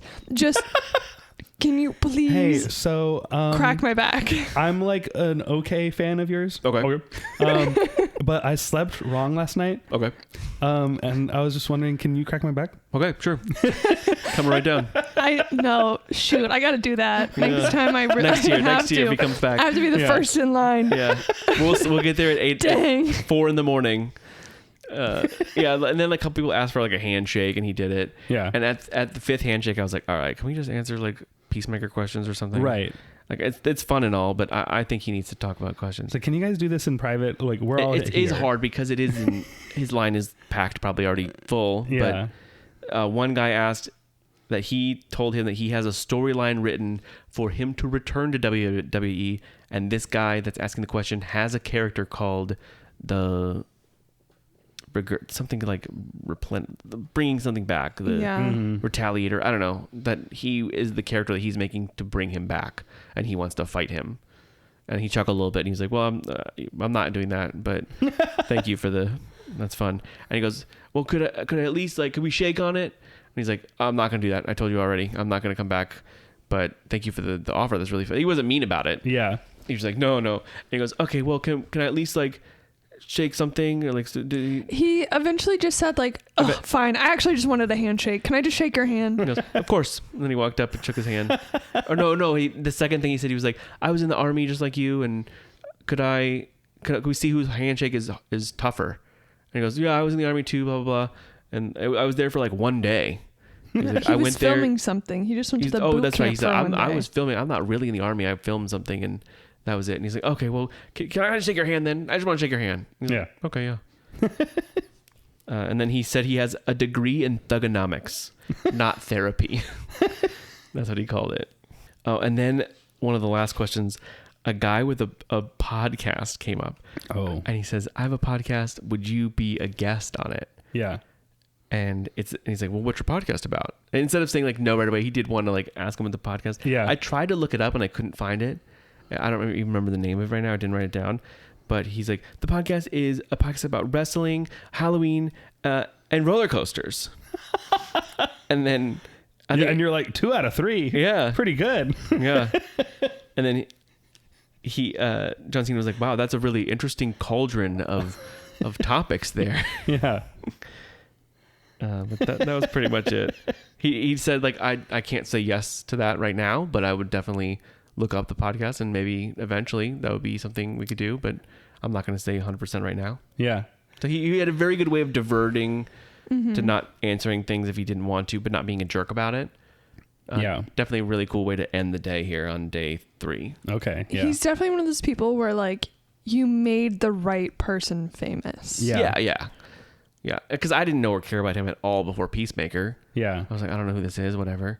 And he's great in Peacemaker. He's so like you feel for him and Yeah. just good. He just looks like a tough guy. Yeah. I think he falls under the category of Big little guy. well, yes. But he falls under the stereotype of wrestler turned actor, but they play the same thing in everything that they do. Oh. But he does it well. Yeah. I like seeing him in his movies. There's other wrestlers that I'm just like, oh, they're in it. I don't care. Like, Sometimes he's a little hokey in things. yeah. I'm trying to think. He's gotten of- better. well, He's definitely gotten a lot he's better. in Blockers. He's in Yeah, that was a fun movie. Ferdinand the Bull. Yeah, he's the bull. I think so. He's in, or is that somebody else? He I think was that's in somebody Fast and Furious. Yeah, he's in 1 or 2 of those. Yeah. I don't remember what else he's been in really. Blockers is definitely different. He plays He is a- John Cena, yeah. a dad. He's John Cena and Ferdinand is He's Okay. Fred's dad, if you remember that. Fred. Fred? Fred? Like YouTube? Fred? Yeah, he's Oh, Fred's I had dad. happily forgotten about Fred. Wow. He's Fred's dad in the TV show. That's crazy. Okay. Yeah, he shows up in the TV show. He's Fred's dad. That's nuts. Okay. Yeah. Boy, I'm glad we don't still have Fred around. That Yeah. was really I annoying. see him on He's TikTok somewhere. sometimes. He's somewhere. But he's not like that character. He's just himself His normal doing self. things. Okay. Yeah, with his brother. That's fine. Yeah, then we walked back to the car and there was a bus coming right my way and I went, hit me. Like Batman. Rachel. Rachel. Isn't it the Joker that says hit me? Can you give me this one? You're Fake right. fan. You're right. Yeah. I was tired. It was day 3 Yeah, on a that's Saturday. Fine. That's fine. And John Cena made me cry twice. Day 4, Sunday, the finale day, the finale day. Caitlin and I are dressed like 2 classic characters that go together. Yeah.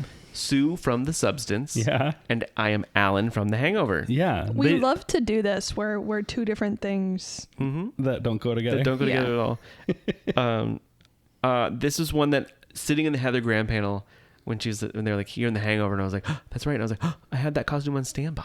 Yeah. I could just do that for one of these days. I was like, that'd be fun. And me walking around the convention like Alan would be really funny. Yeah. So I did it.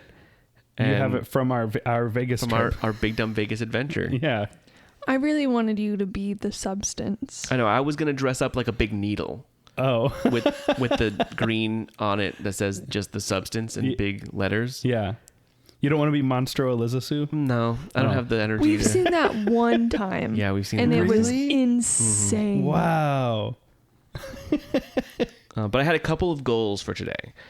We looked at the list of panels, and also the Horror Nights panel. They said that like merch was available, Oh yeah. and the poster came out. Yeah. And I did not rush there on Saturday because I was like, it'll be there for 5 days, whatever. I'll go on Monday or Right. on a day where I'm not dead. And that night, I saw people saying that it was selling out. I was like, oh no. Yeah. It's limited to 500. So I was like, let's get up a little early. Like the first panel we wanted to see was at 2:30 in the afternoon on Sunday. So I was like, okay, let's go to Universal and try to get this poster. I said, I think Islands of Adventure might have it. I get there as I'm in the car driving. I see someone's like, I just bought the last one, Islands of Adventure. Oh wow. So gone forever. At least these numbered versions. Yeah. Maybe it'll come back with no number or signature. Yeah. No, not an unlimited edition. But it's still really frustrating that people had to go there and buy as many as they could, and I feel like they didn't limit them. And Yeah. now they're $150 on eBay. Oh man. When I feel like 60 is a fair price for something that was $35. Yeah.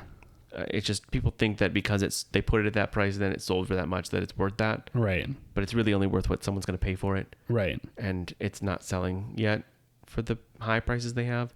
And I like to lowball people on Facebook and offer them like $40 Yeah. with a note saying, "You suck." But I never got the poster, and that sucks. But I'm dressed like Alan from The Hangover running through Universal with a jacket on, so nobody realized I was Alan. Oh, this hypno ring is like lenticular. Yeah, it makes it look like you're being hypnotized. Whoa. Cool. Okay. Sorry, I just keep looking at it. Yeah, Marty's it says hypno hypnotizing on me one with side his and ring on the eyes. other. Oh. It's really detailed and cool for like a just little plastic Yeah, red for a little thing. freebie thing. This is great. This is worthy of like an Easter egg in the tiki bar. Oh yeah, Yeah. it's cool. Do you have one for yourself Of too? course I do. Okay, good. Yeah, was that worth? I think that was worth alone. Me spending $170 to go to MegaCon. Yeah, yeah, I agree. Yeah. But yeah, we're dressed up, and people when they realized what I was really liked it. Yeah. And they would ask where Carlos was, and I would say that I gave them back to Heather Graham. But Caitlin went to the bathroom, and she's dressed like Sue. She's in like a pink leotard. Yeah, like workout outfit. thing. And this guy's talking to me, and I showed him like the pictures I did of the photo shoot in Vegas. I was like, yeah, we did the whole Vegas thing, and I dressed like this. It was really fun. And he's like, and your girlfriend that was with you, she's dressed as a stripper? My whole butt was out. Yeah. So that doesn't It didn't help. Yeah, it's just the way the costume was. Blame the substance. Yeah. Yeah. It was fun though. We just liked the movie. Yeah. Love that movie. And I was like, no, she's from the substance. And he was like, oh, okay. It was just so funny how he politely asked if she was a stripper with me. But I would love to know how many people thought that, oh, there's Alan and a stripper. Right. But people did know who you were. Classic duo. Yeah, people did know. Yeah. That's cool. And then on this day, we saw 3 more separate people dressed like Seymour from Little Shop. We saw one the day before, and it was a little kid with a big giant Audrey 2 that they were wheeling around that they had made. That's cool. And we got a picture with them. That's from Squishables. That big thing?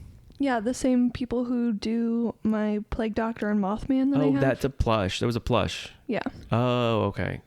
Okay, they did not make it. It was just a big plush. Oh, okay. It's like a few $100s. Now Wow. it sucks. Yeah, that sucks. Well, I mean, it's worth it. That thing is massive. No, it sucks that they didn't make it. Yeah. Their costume sucks. Yeah. That little kid's costume sucks. Yeah. Do better, kid. I'm joking. But it was just funny that we saw one the day before and then 3 more the next day. And they had the same thing where they had the hand puppet. Yeah. A version of what I had done. Yeah. And then we're in line to meet the person I wanted to meet this day was John Carpenter. Oh, yeah. Of The course. director, creator of Halloween Yeah. and The Thing, 2 of my favorite horror movies of all time. Yeah. I was worried about meeting him. Yeah, I've heard he's like kind of a curmudgeon old man and doesn't really care about anything and kind of mean. Yeah. And we knew that he did not like The Substance. He said at a panel like this, like at a Fanboy Expo, someone was like, "What did you think of The Substance?" And he said, "I hated it. It sucked. It's not good. Not a good movie." And so she's dressed like the character from The Substance. Yeah. And we walk up to the line, and there is one person in line. So I was like, awesome. I'm definitely doing this right now. Yeah. So I walk up and chatting to the people that were his little handlers. I paid for it. I got the thing I wanted to get signed. And I also bought a poster on Amazon of Halloween to get signed.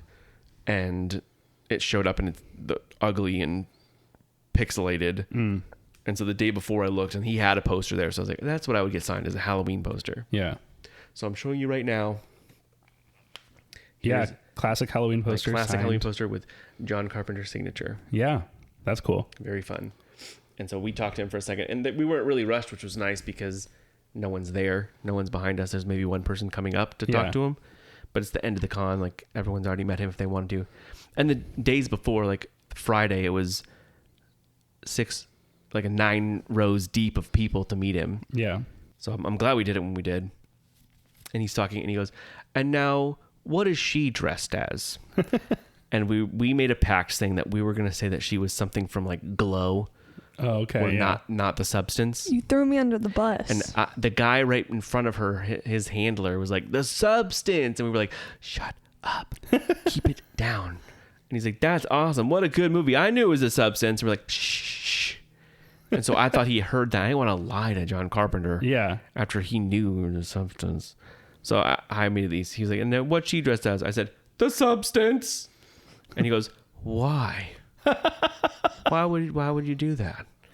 And I was like, oh yeah, okay. So why do you not like the movie? Yeah. And he was like, it's just the same thing over and over again. It's just nothing clever about it. It's just the same movie. The same thing happens over and over. And respectfully, John Carpenter, you're a cinema legend. Yeah.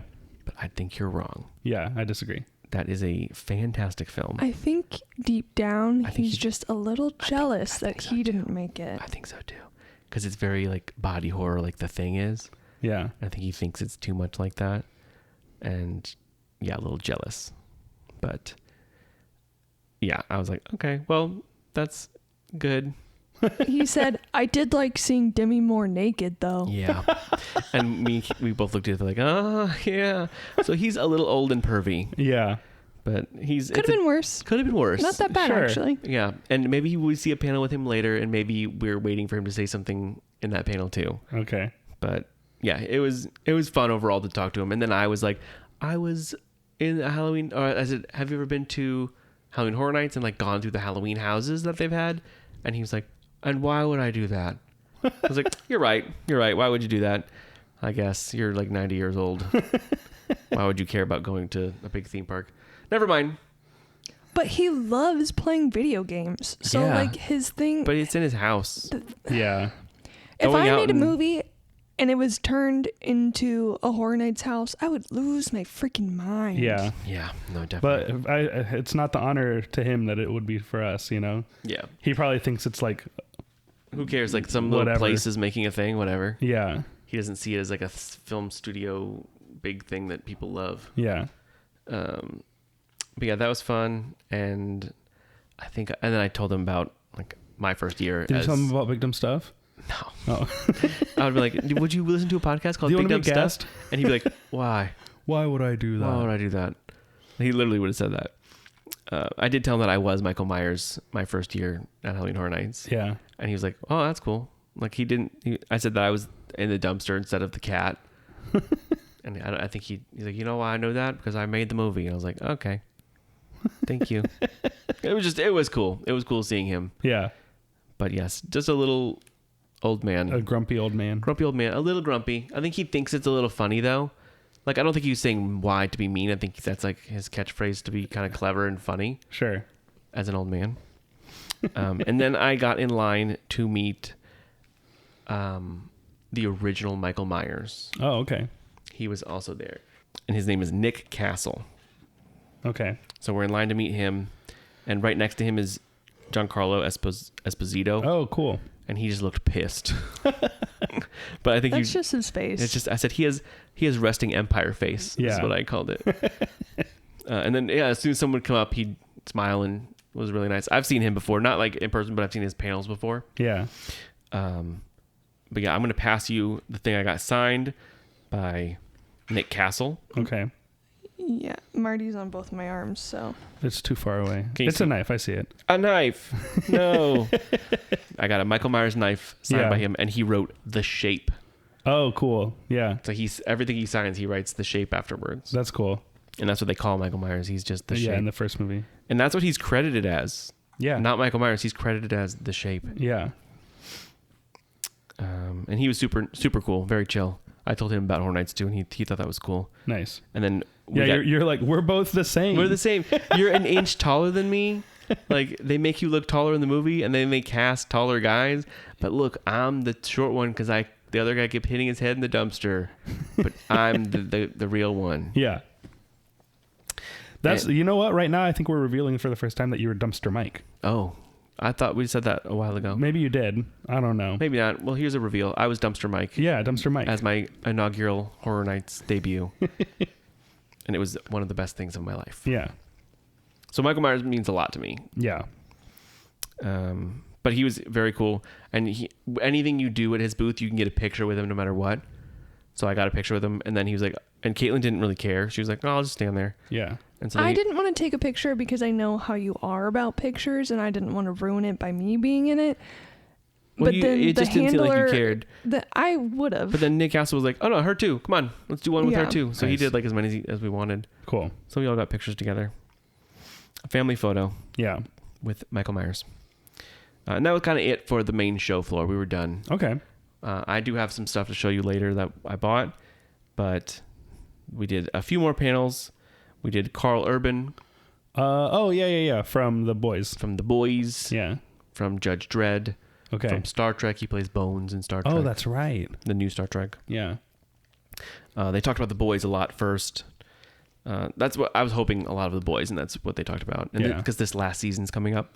Mm-hmm. He said that when they were casting the show, they cast all the supes first because they needed to make all their super suits. Yeah. And like that took time. And then they cast the people characters, like The Boys. Yeah. But he was nice. He seemed cool. And I think I've seen him in the past as well, but not with The Boys. Right. Like I've seen him when he was in Star Trek. Okay. Did he go to Spooky? I believe so. Spookala with the rest of them. I think there was a huge few year where years ago? him and Anthony Starr, who play Homelander, are like good friends before The Boys. Okay. He was saying, and yeah, they went to Scaradise. But the one in September that usually I don't go to. But it was a lot of them there, which would have been cool to see. Yeah. Next panel was the Mummy panel. Ooh. And it was Brendan Fraser, the girl that plays Anaxinamun, Okay. the Egyptian guy, like with the black turban, Okay. with the black outfit, Yeah. and Jonathan, the brother. Okay. And Jonathan had a flight he had to catch. So that he came out immediately.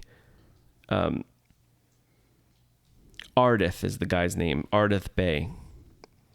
That's the actor's name or The character. Okay. Oded Fair is the guy's name. Okay. And Patricia Velasquez is Anaxinamun. And John Hanna is Jonathan. But they're like, he talked for a minute and talked about the Mummy real quick, and then the whole cast came out, and they're like, "Oh, are they ready?" And then just Brendan Fraser just walked out without even saying anything. Oh no, he like popped his head out, and they all cheered. Yeah. He's one that I've seen in the past, and it was more of a Q&A where people could talk. Like I said, where he asked the question, someone asked the question I wanted. Like, do you remember saying that feels good? Yeah. But this one was kind of hosted by the guy, so there was no asking questions. Yeah. But it was cool seeing all of them kind of interact together. And this was the biggest panel of the weekend. Really? For crowd attendance. Wow. On the last day, they were like, I think they had to turn people away. There's people standing on the side walls, and they said, if you're standing, you cannot be in here. You have to find a seat or leave. Wow. So it was the fullest panel, and people were coming in until like the very end. Wow. So yeah, it was really filling up. And they asked, what are some questions that you're tired of hearing people ask? And Brendan Fraser said, when are you going to do another one? When's the fourth one? It's happening. We're doing it. And then he said there's stunts that he's not going to do in the new movie. Yeah. And then he came up and said a lot of people become Egyptologists and librarians because of the movie. Oh, okay. And they tell him that, which is cool. Kind of like Helen Hunt. Yeah. Where people become storm chasers or scientists. And then Brendan Fraser was talking about being in a movie with Harrison Ford. And Harrison Ford called him before they were going to start filming the movie. And he said, what are you doing? How close are you to the airport? He's like, oh, I'm like 20 minutes away. He's like, all right, go. Meet me over and wherever. He's like, okay. So he gets in the car. He's on his way to the airport, and he calls him. And he goes, how far away are you? Are you at the airport yet? He's like, no, I'm almost there. He's like, call me when you land. Hangs up. They land the car. He gets there. Harrison's waiting for him at the airport. He gets in the car, and then they take him to his private plane. And Harrison drives in. They fly together. And Brendan Fraser's like, I'm in a plane with Harrison Ford. I'm sitting next. I'm co-pilot with Harrison Ford. Yeah. He hands me the stick. I'm Chewbacca, bitches. And the crowd lost it. It was really funny. He's not allowed to fly anymore. Yeah. Harrison Ford. Yeah, they took his license away from him because he's crashed too many times. Me and him are the same, except mine's not because of crashing. Yeah. And then the interviewer guy told a story about Harrison Ford, how he's like, "Hi, my son. Could you wave at the camera?" Or he was interviewing on camera. And like, "Could you wave at my son?" And he starts waving at the camera. And he goes, "That's your son? He looks nothing like you." So he's someone that they said he has a really good sense of humor. Yeah, he's goofy. Even though you don't realize it. But he might seem also old and crotchety. I feel like he was like a comedy actor before The Mummy. You know, like Brendan Fraser? Yeah. Oh, for sure. Yeah, like he was in Monkey Bones. Monkey Bone, He's Blast from the Past. Like he was like a real comedy guy. Oh yeah. Yeah. I'm saying talking about Harrison Ford. Oh, Harrison Ford. Yeah. Okay. No, Harrison Ford is funny too, like in his own way. Oh yeah. Like a crotchety old funny. Yes. No, but Brendan Fraser is very funny. He said funny things all the time. I've heard. Yeah, if you've heard Harrison Ford on Conan's podcast, it's so funny. Mm-hmm. I like when he talks about in the new one. I think it was Jimmy Fallon handed him the toy of when he got hurt. He's like, "That show us on the doll where you got hurt." And he's like, "Where I got hurt." And he takes it and he like starts breaking the legs and he's like, "I got hurt right here and my arm broke off." And he's destroying this $500 Hot Toys. Or when he dropped the Falcon Lego. The Lego They Millennium handed him Falcon. the Falcon. Jordan Schlansky's Lego Millennium Falcon. Yeah. Anytime he's on a talk show like that, it's going to be funny. Yeah. And they're going to do some sort of bit with it. Like, I think for that same thing, they're like, "Don't ask anything about Star Wars." All right, first question. They look in the audience and there's a Chewbacca. And he's like, "Oh man, I don't know. What's your favorite color?" He's like, "Green." Next. He was on one of the late night shows, one of the Jimmys. Uh-huh. Yeah. And they brought an Indiana Jones super fan supposedly on stage and was asking, this fan was asking Harrison Ford questions about it and was like, there's like a difference in color in between the first and second movie in the whip. Like, what color was the bottom part of the whip in the first movie? And he's just like, "Why the hell would I know that or even care?" Yeah, And I've heard him say stuff like that. Oh where he's my like, gosh. "I don't know. I don't care. Why do you care? Yeah. It doesn't matter." Yeah. That's also such like a strange, weird, specific. I feel like people question. try to ask weird, specific things to be remembered, and you want to hear Yeah, different and like things. prove how much they know about whatever it is. That's too much though. Yeah. I've seen Harrison Ford at Star Wars Celebration. He was just up on a stage, and I was like, "Oh my gosh, there he is! Cool. Red Hulk. Red Hulk." Indiana Jones. Yeah. They were saying that there was on the production of The Mummy, there was a lot of sandstorms randomly, Oh. so they had to stop production, just be in their trailers, and if it got really bad, they had helicopters on standby, Wow. so they could fly them all out. And then they were at dinner with the producers, and someone said something, and the producer was like, "Oh yeah, no, there's life insurance for you guys." Wow. They're like, "What?" They're like, "Yeah, $1 million each for if anyone dies while on set from these sandstorms." That's crazy. They were talking about Brendan Fraser when he was fighting all the mummies at the end that were CGI. Yeah. They had guys, like he had practiced the sword movements and ready to go and with no one there. And then they had guys in green suits. And he's like, "Well, now I can't cut through them. Yeah. How I thought I was going to do it. So can we not have them?" So they just didn't use them. He just did it alone Oh, wow. with no one there, pretending that the sword guys were there. That's cool. And then in the scene with the bus, when he pokes out one of the mummy's eyes and like wipes his hand on his shirt, like from the goo. Yeah. He said he kind of just came up with that. And they said every frame in the film with the CGI has to be, okay, if I put my arm like this, am I covering the person? That's $5,000. If I put my arm like this, that's $50,000. If I do this, it's $100,000. Like every movement you make justifies the price of the CGI budget. Yeah. So like they try to keep that at a minimum and also make it make sense. Right. So when he did that, he like walked in and poked the eyes and like pretended like to wipe his hand and like that was gross. And then after that, they were like, "All right, cut." And like, and then they lean over like, he just poked the guy's eye. Oh, is he allowed to do that? Can we do that in the thing? Can we make it do? Okay. So if we do that, then this. And then he was like, is it okay? Are we good? He's like, hold on. Can we do it again? Let's do it again. We like that. We're gonna make it do that. So they made it CGI'd that to have that happen. Wow. That was not in the script. But that was a money thing. Like, can we afford to do that? Yes, we can. Yeah. Can we afford to do his ad lib? Yeah. I feel like that's really interesting. It is. That's cool. Like can the CGI guys also do that in general? Right. Is a fun thing. Yeah. And then when Anox and the Moon kissed Emotep in the end, that was just a green apple she was kissing. Oh. Like on a stick. And that was it for the Mummy. That was a fun panel. Yeah. Final panel of the event. Final panel of all of it ended at 5 p.m. Panel started at 5 p.m. So I was like, this is good. Everybody will leave while we're in this panel. Yeah. And it was the Halloween panel. Okay. So it was Dean Cundy, Nick Castle, PJ Souls, Tommy Lee Wallace, and of course, John Carpenter. Yeah. And so there was another. They did these panels before where it was all the Mummy characters without Brendan Fraser, and then all of the Halloween guys without John Carpenter, and then like the big one is with these two, and they had them in the big theater. But apparently for the Mummy one, without Brendan Fraser, he just showed up.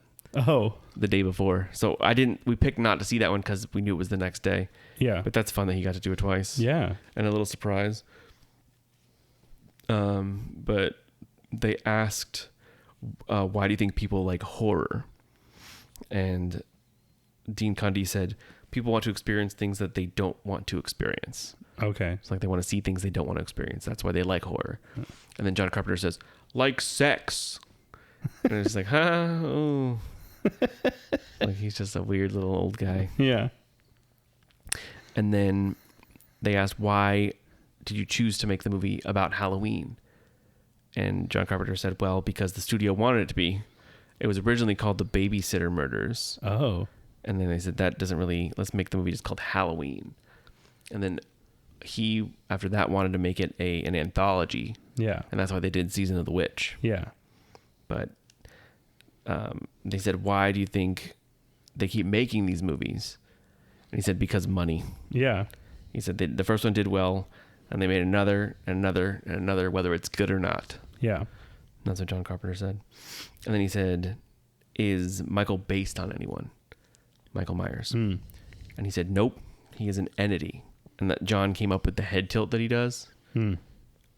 And no, he just is what he is. He's not a person. He's just a thing that kills people. Yeah. And I think that's so cool that that's what we see him as. Yeah. Like, I don't want to know backstory on him. Yeah. Yeah. Yeah. He just kills because he's evil. Yeah. Evil incarnate. And then they played a game called This or That, which they did in the Mummy panel and all these ones that are not Q&As, where they just ask questions. And it's kind of a segment that no one really cares about. It's sort of like, oh, do you like potatoes or salad? Oh. And they're like, oh, potatoes. Or like, who would run away in a fight? Like, I don't know. Just boring questions that don't really do anything. Yeah. And as soon as he said that, they're like, oh, Halloween or Christmas? And then, like, John Carpenter kind of rolls his eyes and is like, oh, come on.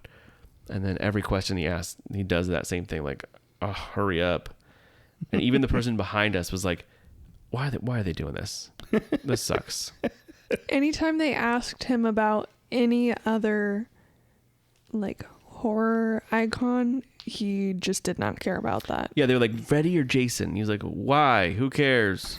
Everyone else on the panel too. Yeah, they were besides the girl, they were all like, this is stupid. Yeah, everybody was in agreement. But yeah, PJ and Dean Cundy were kind of like going back and forth. And even Nick Castle would say the answer from the previous.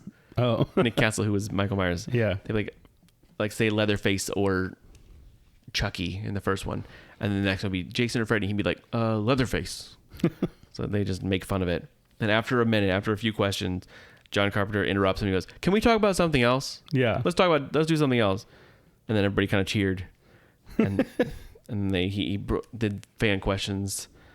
And then he asked, what came first, filming the movie or the score? Like, did the score influence filming? And he said, and John Carpenter said, nope, we made the music afterwards. on set, they were mostly singing Werewolves in London. Oh, okay. And that's like one of my favorite songs. He's like, you guys don't even know that song. I was like, I do. It's good. He thought you would not know that song? Yeah, he's just an old man. What the heck? Yeah.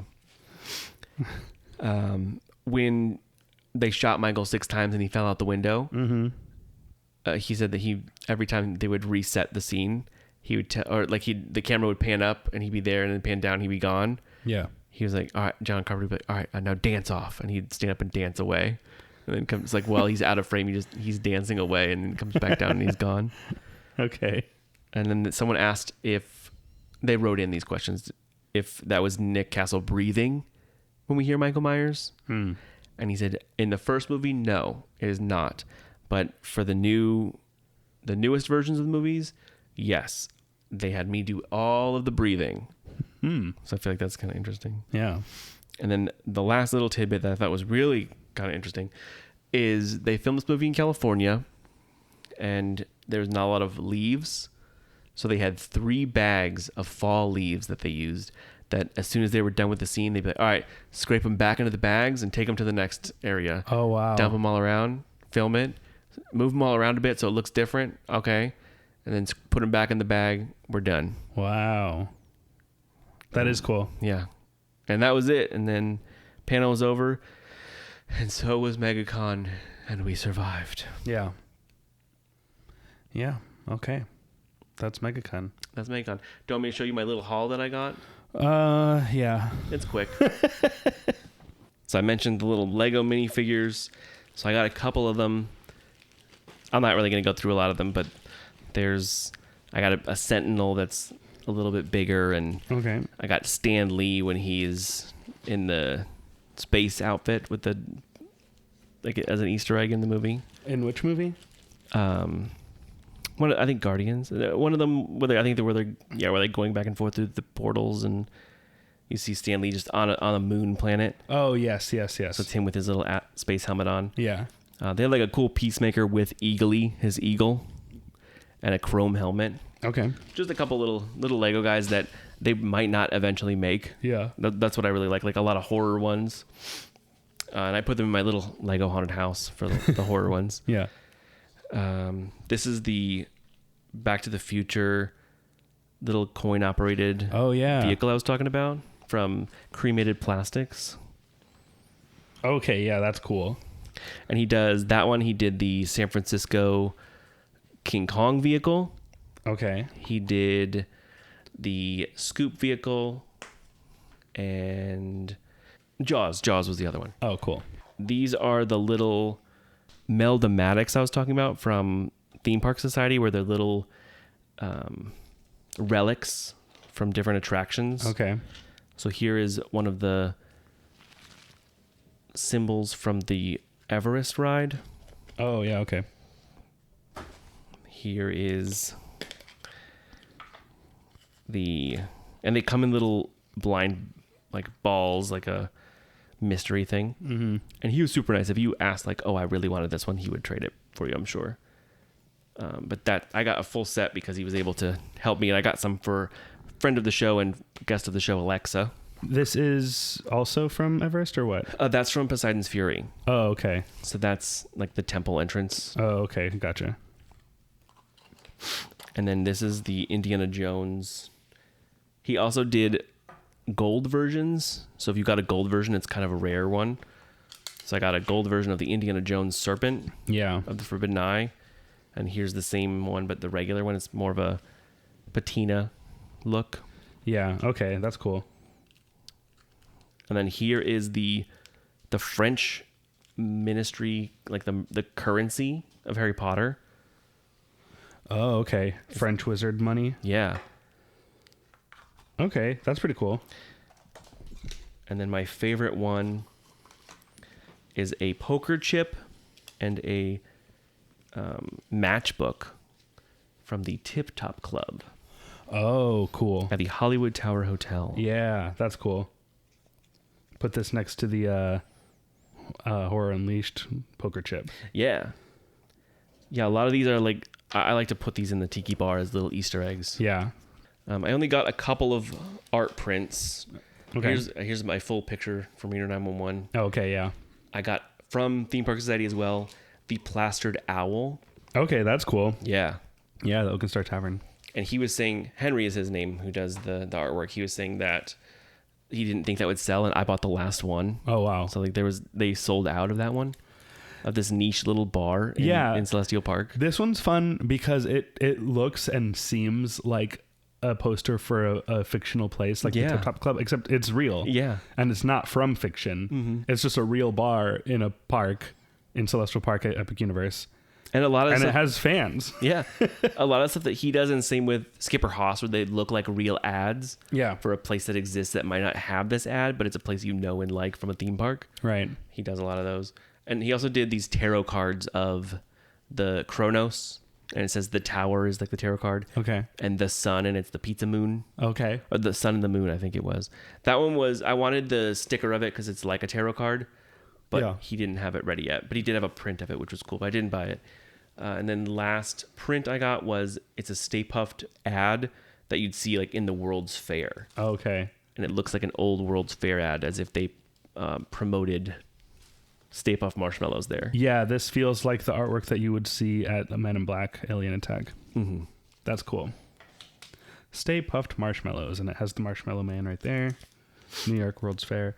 Yeah, that the fact that it's New York World's Fair feels very Men in Black. Yeah, but it's Men in Black and also Ghostbusters. Yeah, that's fun. But I think it's more just because it takes place in New York, and these things would have been in 1960s. Yeah. It's a very 60s looking ad, and he's holding the big globe. Yeah. From the World's Fair. And last thing, there's an artist, and they're called Butts on Things. And like it's a can of soup with a big butt on it. And he did, for MegaCon exclusively for this year, Butts on Things of Spaceship Earth, the Epcot ball. And here's a sticker of it too. So I thought that was really funny. It just is the Spaceship Earth turned around with a little butt crack. That's so funny. So obscure, so funny. And what a you find your niche and you just go with it. Yeah. He had a lot of fun ones. Like there's some on the back of there you probably see. Yeah. Yeah, like a taco and just like a macaron, a s'more ice cream sandwich. Yeah. Weird. Okay. That's funny. Yeah, not too much, just some fun little things. Yeah, pretty small haul for you, I feel like. Yeah. And even the Butts on Things, like that was, I knew that was there, and I was like, let's go find that. Yeah. And the people in front of me were buying the Epcot ball, so I feel like he probably sold out of that. Yeah. And they do little Butts on Things squishy toys. I don't know if it's him that does that. I feel like I saw something like that at like a Hot Topic once. Yeah, they have them. Like Yeah. you squeeze them, and they're little gummy looking toys. Yeah. And it looks like that logo, so I wonder if he does it. But if you look up Butts on Things, Brian Cook Art is his Instagram. Okay. And I don't know if he has these for sale on their website, but because it was a MegaCon exclusive. Yeah. But he also had like Ninja Turtles, and their little butts were out, and it was a mystery pack of pins. You didn't know which turtle you would get, or you could buy some of the other pins individually. That was just unique to me. Yeah. Yeah. It's the Epcot ball that I know and love with a big butt on it. So different. Yeah. But yeah, every year I look forward to the Theme Park Society little theme park relics. Yeah. That he does. Those are always my favorite. Yeah, that's fun. Those are fun. Yeah. But that concludes MegaCon 2026. All right. Well, now I've heard about it. Yeah. Yeah, some of the highlights were definitely the Horror Nights panel, Yeah. the Reno 911 panel, Yeah. and I would say the Mummy panel. Yeah, those sound like the best ones. And maybe John Cena a little bit too. Oh yeah, John Cena. Yeah. He was very fun. Yeah. And just obviously walking around and seeing the cosplay stuff, and Right. Captain Underpants, one of my childhood heroes. Yeah, that's really funny. The big inflatable Captain Underpants. Yeah. I don't think we explained what he looked like. Yeah, he was a big inflatable guy. Yeah. He looked- he's just literally just the drawing, but it's 3-dimensional. And when at like the Scholastic Book Fair, Yeah. they used to have, if you bought like the 4-pack of books, it came with a little inflatable version of him like that. Oh. So I think that's how they personify him. I don't think I ever, like, when I was getting Captain Underpants books, every time one came out, I would get it. So there was never like a collection that I would get. Oh. Because I was like on them, right? Like release day or whatever. Yeah. First book fair, new Captain Underpants book. I'm getting that, you know? You got it like from day one? I'm pretty sure, yeah. Wow. Maybe not like day one, but like when there first was book. only one book, I had it. Yeah. I feel like I probably did too, but it was if they had the 3-pack later on, Right. or I read them in the library, and then I just remember getting a pack with the inflatable guy in it, Okay. and he was always on my shelf. That's cool. So seeing that as a big man Yeah. was really fun, Yeah. and having to track him down all weekend. I finally found him. It's like Bigfoot. Yeah. Cool. Well, that was MegaCon. We've heard about it now. And The Stay Puffed print was by Dave Perillo. oh, okay. Perillo. If you want to look him up, I'll probably try to tag all these people when I post a picture of my little haul in our post. Yeah. Well, great. Hey, if you went to MegaCon, share any crazy stories of things that happened to you Yeah, at MegaCon. if you heard the girl yell at the boss baby and have him be snippy back, get in an fun argument with Alec Baldwin with the teenager, then email us at bigdumbstuffpodcast@gmail.com. Yeah. Follow us on Instagram at Big Dumb Stuff Pod, or on TikTok, Facebook, YouTube, and what's the other one? Instagram is Big Dumb Stuff Pod, and then The rest of them are Big Dumb Stuff. yeah, all the other ones. Twitter, YouTube, TikTok, Yeah. Facebook. I did a TikTok for the Horror Nights panel with the footage I took, Yeah. and I put "The Boys Are Back" from High School Musical as the song, and it got pretty good likings. Yeah. Yeah. There's a couple other ideas I have for MegaCon TikToks. We'll see if I do them. Yeah. It'll be a surprise to both you and me. But yeah, that's the show. That's MegaCon. Maybe we'll go back, and I will definitely be going back next year. If you like this as an episode, then we'll do it again next year. Do you want to hear this kind of episode every year? If Let you us don't, know. then that's too bad. We'll probably do it either way. But anyway, I think because of Yeah, because of the cosplay, because of all the fun artwork, because celebrities are there, because butts on stuff. Butts on stuff is definitely Because big dumb. inflatable Captain America, Captain Underpants. Sorry, I kept calling him that. Captain Underpants, big inflatable Calcifer. Yeah. Just being able to see people you admire Yeah. and because it takes place on the lovely International Drive. Yeah, that's true. Everything that happens on International Drive is a big dumb stuff. MegaCon was, yeah. Yeah. All right. Well, that was Mega. See you next time. Yeah. Stay nerdy. Bye. Bye. Big Dumb Stuff is produced by Kenneth Leeming Jr. and Kyle Fleming. And executive produced by Lee Malaby. Edited by Kenneth. Artwork by Crispy Sketches. Theme music by Pangolin. Please check out our other UUOP network shows like the unofficial Universal Orlando podcast, Rush of Fear Halloween Horror Nights podcast. The Taste of Universal, The Theme Park Duo. Porky Passport, And the unofficial Universal Great Britain podcast. Thanks for listening. Stay big. Stay dumb. And we'll see you next time. Big dumb stuff.